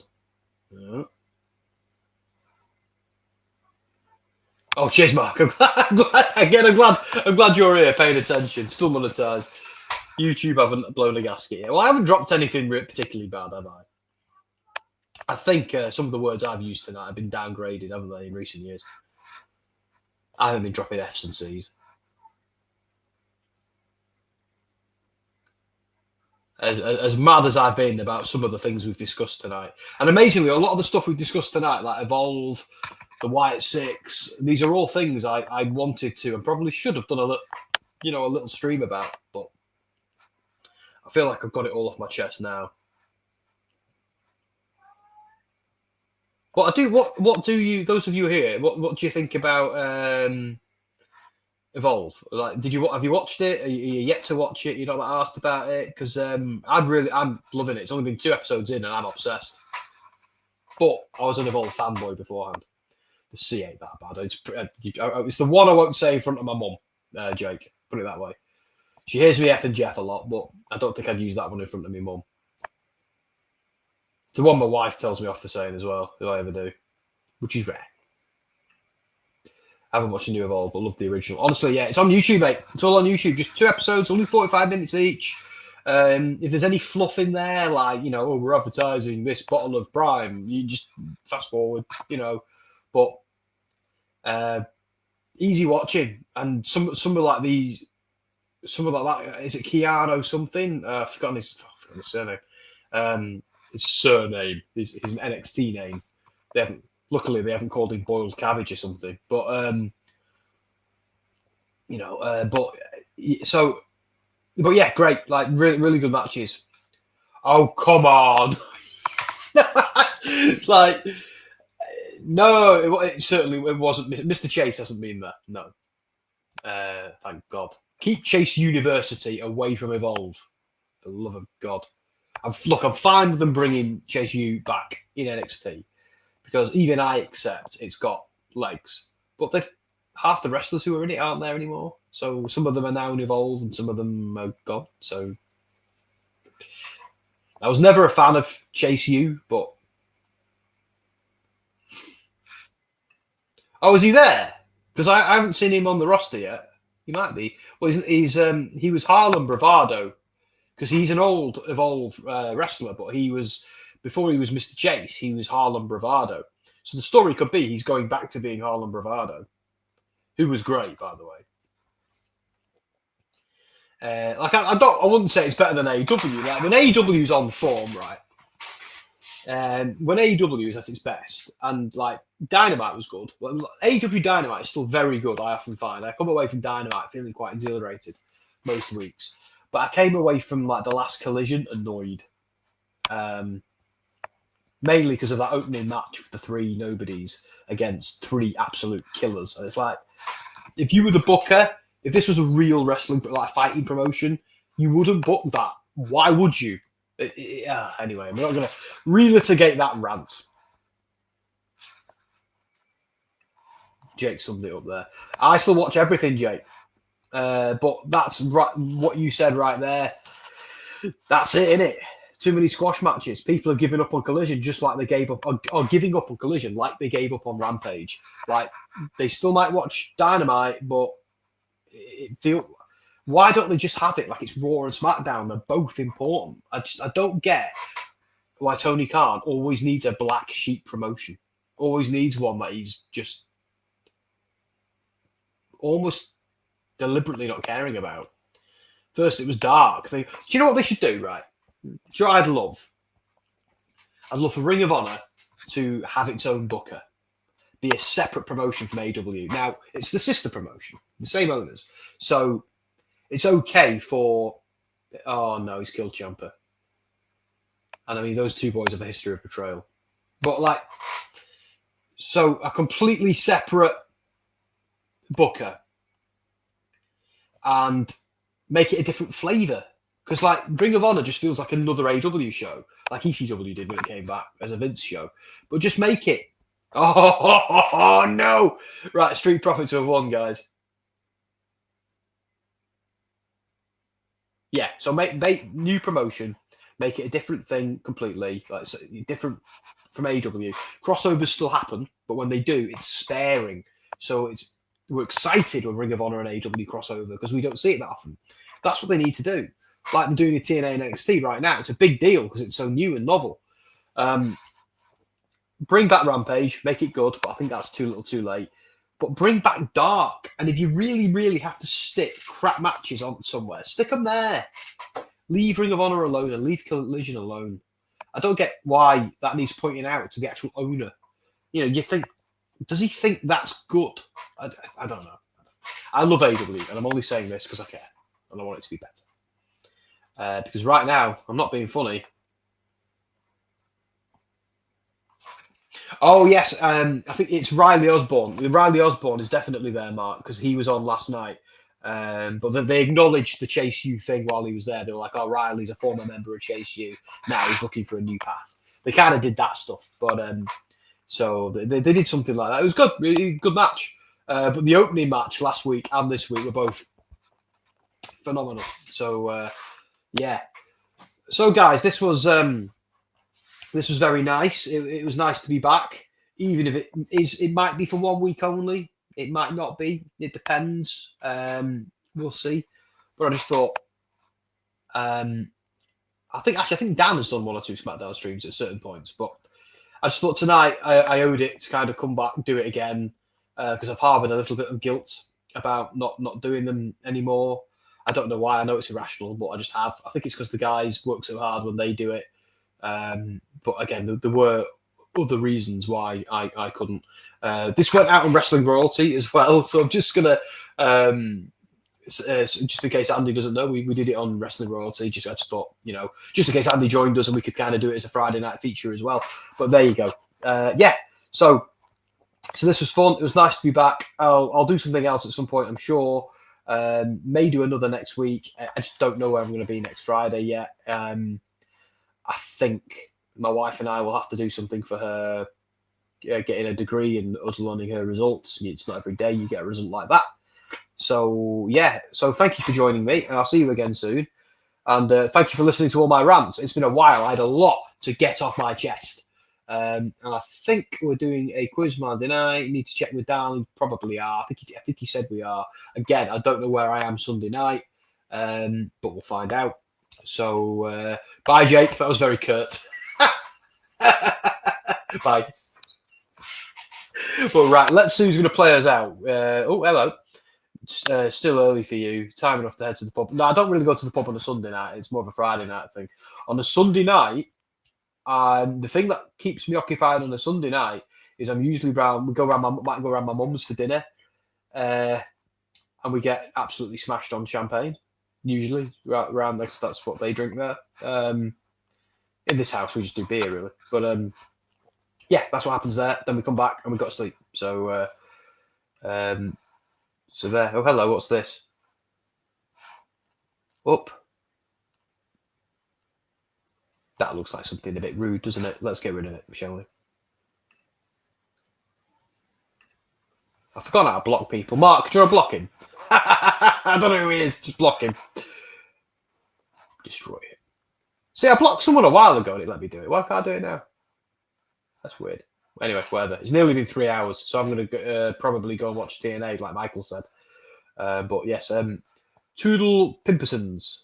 I've never heard that one. It sounds like the sort of thing my grandma used to say.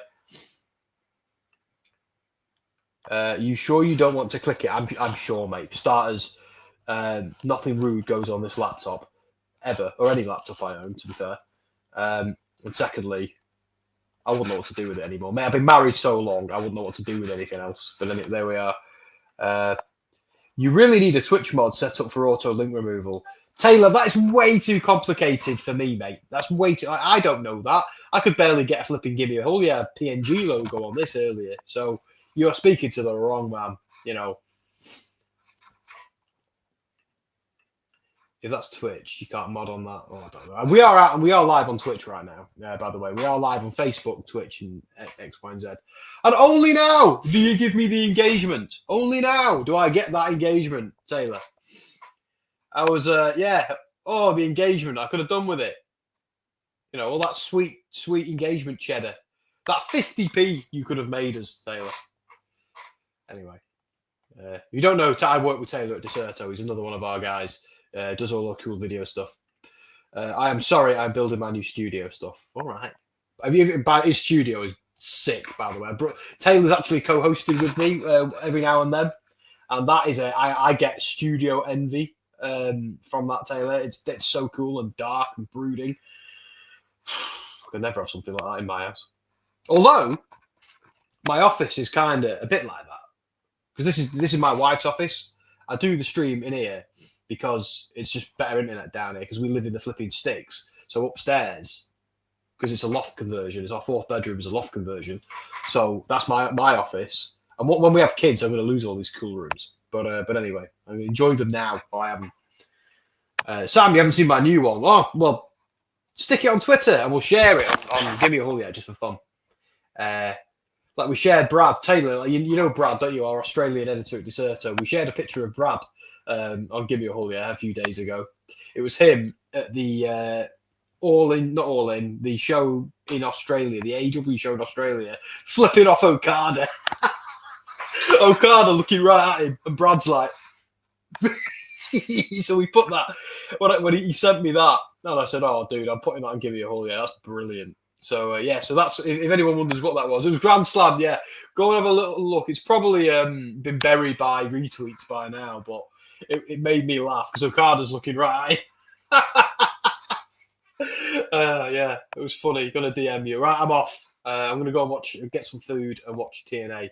But I'll wait for your DM, Taylor. And guys, I might be back next week. I might not be. I don't know. We'll find out. But even if I'm not, I'll be back at some point. And to be fair, me and Andy will probably be back with Friday night features at some point. So we'll figure it out. But yeah, let's see who's going to play us out. Let's see. That's Taylor DMing me. Okay, media assets. You see behind the breaking the fourth wall there. We had Shotzi play us in. Who's playing us out? This is my favourite. I know it's on a SmackDown stream, but I'm doing an AW one. God, I just listened to this whole podcast. It was terrible. I feel like my ears are gonna bleed. What'd you say?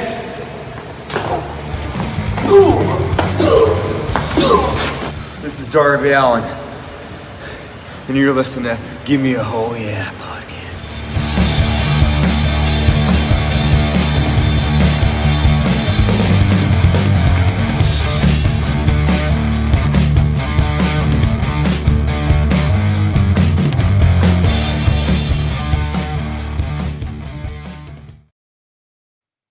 How cool is Darby? Seriously.